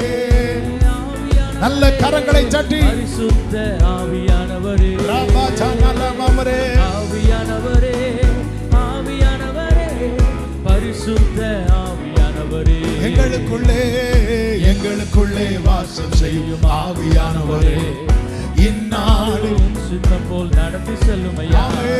எங்களுக்குள்ளே வாசம் செய்யும் ஆவியானவரே. இந்நாளில் உம் சித்தம் போல் நடத்தி செல்மையா. எதிரிகளின் சூழ்ச்சிகள், சாத்தானின் தீக்கணைகள், glory glory glory, எதிரிகளின் சூழ்ச்சிகள், சாத்தானின் ஓரலமா பிரார்த்தனமா பிரேஷைக்கிறே, உடல் சோர்வு அசதிகள் பலவீனங்கள் நீங்கி உற்சாகத்தால் நிரம்ப வேண்டுமே. உடல் சோர்வு அசதிகள் நல்ல கரங்களை தட்டி ஆவியானவரே, ஆவியானவரே, ஆவியானவரே, பரிசுத்த ஆவியானவரே, ஆவியானவரே, ஆவியானவரே, பரிசுத்த ஆவியானவரே. எப்படி நான் ஜெபிக்க வேண்டும், எனக்காக ஜெபிக்க வேண்டும், கற்றுத்தாரும் ஆவியானவரே. இனி நாங்கள் நல்ல நீர் எங்களை நடத்துவீராக. உம்முடைய நல்ல ஆவியானவர் எங்களை செமையான வழியில் நடத்துவாராக. ஹல்லேலூயா. வேத வசனம் புரிந்து கொண்டு விளக்கங்களை அறிந்திட வெளிச்சம் தாரும் ஆவியானவரே. வேத வசனம் புரிந்து கொண்டு விளக்கங்களை அறிந்திட வெளிச்சம் தாரும் ஆவியானவரே. ஆவியானவரே, ஆவியானவரே, ஆவியானவரே, ஆவியானவரே, ஜீசஸ், ஆவியானவரே, ஆவியானவரே, பரிசுத்த ஆவியானவரே. எங்கு செல்ல வேண்டும், எங்கு செல்ல வேண்டும், என்ன சொல்ல வேண்டும், வழி நடத்தும் ஆவியானவரே. எங்கு செல்ல வேண்டும், என்ன சொல்ல வேண்டும், வழி நடத்தும் ஆவியானவரே. உம் விருப்பம் இல்லா இடங்களுக்கு செல்ல மாம்சிகமா இல்லப்பா. ஆவியானவரே, ஆவியானவரே, நீங்க நடத்துங்க ஆண்டவரே. தடுத்து நிறுத்தும் ஆவியானவரே, ஆவியானவரே, பரிசுத்த ஆவியானவரே, ஆவியானவரே, ஆவியானவரே, ஓ பரிசுத்த எங்களுக்குள்ளே வாசம் செய்யும் ஆவியானவரே. இந்நாளில் உங்க சித்தம் போல நடத்தி செல்வையா. எங்களுக்குள்ளே வாசம் செய்யும் ஆவியானவரே. ஹல்லேலூயா. நல்ல கரங்களை சற்றி அபிஷேகம் பெற்ற தேவ பிள்ளைங்க ஒரு 2 நிமிடம் அந்நிய பாஷையில எஸ் எஸ். இனி அதிகாரம் சத்துருவின் கையில் இல்லை.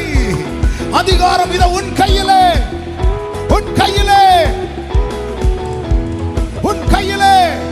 நீ மதிலை தாண்ட போகிறாய், நீ சேனைக்குள் பாய போகிறாய். இடுக்கம் மறுபடி உண்டாகாது. இனி கோலியாத் வந்து நிற்க முடியாது. அவன் வீழ்ந்து போனான். இயேசுவின் நாமத்திலே, இயேசுவின் நாமத்திலே, இயேசுவின் நாமத்திலே, இயேசுவின் நாமத்திலே, இயேசுவின் நாமத்திலே. வலது கரத்தை வானத்துக்கு நேராக உயர்த்தி இடது கரத்தை இருதயத்தில் வைத்து தேவனுடைய கோலை பிடித்துக் கொண்டு மோசே கையை உயர்த்தி நின்றது போல, ஆண்டவரே என் கரத்தை பலப்படுத்துவீராக. நீங்க கேட்கலாம், அன்னைக்கு மோசேயின் கை தளர்ந்த போது தாங்கிறதுக்கு ஆரோனும் உண்டு, ஊரும் உண்டு, எனக்கு யாரும் இல்லையே. உன்னை பலப்படுத்த தான் பரிசுத்த ஆவியானவரே இருக்கிறார். உன்னை பலப்படுத்ததா எத்தனை பேர் நம்புறீங்க? அந்த அதிகாரத்தை சத்துருவின் கையிலிருந்து எடுத்து கர்த்தர் என் கையில தந்துட்டார். நம்புறவங்க வலது கரத்தை உயர்த்தி எஸ் லார்ட், எஸ் லார்ட்.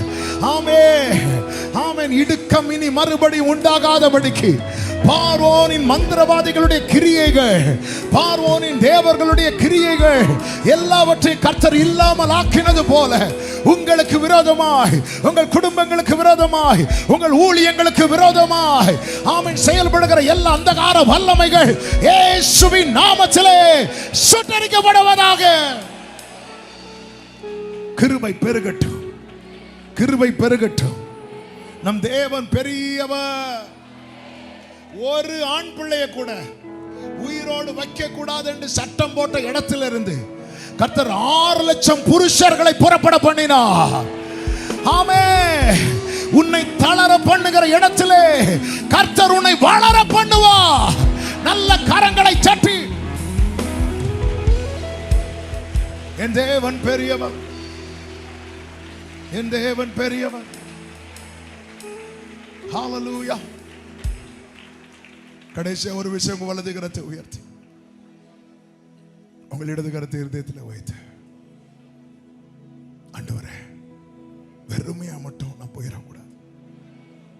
வார்த்தை, அதிகாரம், வல்லமை, மூணையும் சொல்லுங்க பார்க்கலாம். வார்த்தை கர்த்தர் தந்திருக்கிறார். புறப்பட்டு போங்கள். மனுபுத்திரனே, இது கண்டாயா என்று சொல்லி இக்கரையிலும் அக்கரங்களிலும் விருட்சங்களை எசேக்கியேலுக்கு காண்பித்து கொடுத்தவர். இந்த ஜெபத்தின் பலனாக உங்கள் கண்கள் காணும்படிக்கு கர்த்தர் அனுக்கிரகம் செய்வாராக என்று இயேசுவின் நாமத்தில் உங்களை வாழ்த்தி ஆசீர்வதிக்கிறேன். நல்ல கரங்களை தட்டி தேவனுக்கு மகிமை.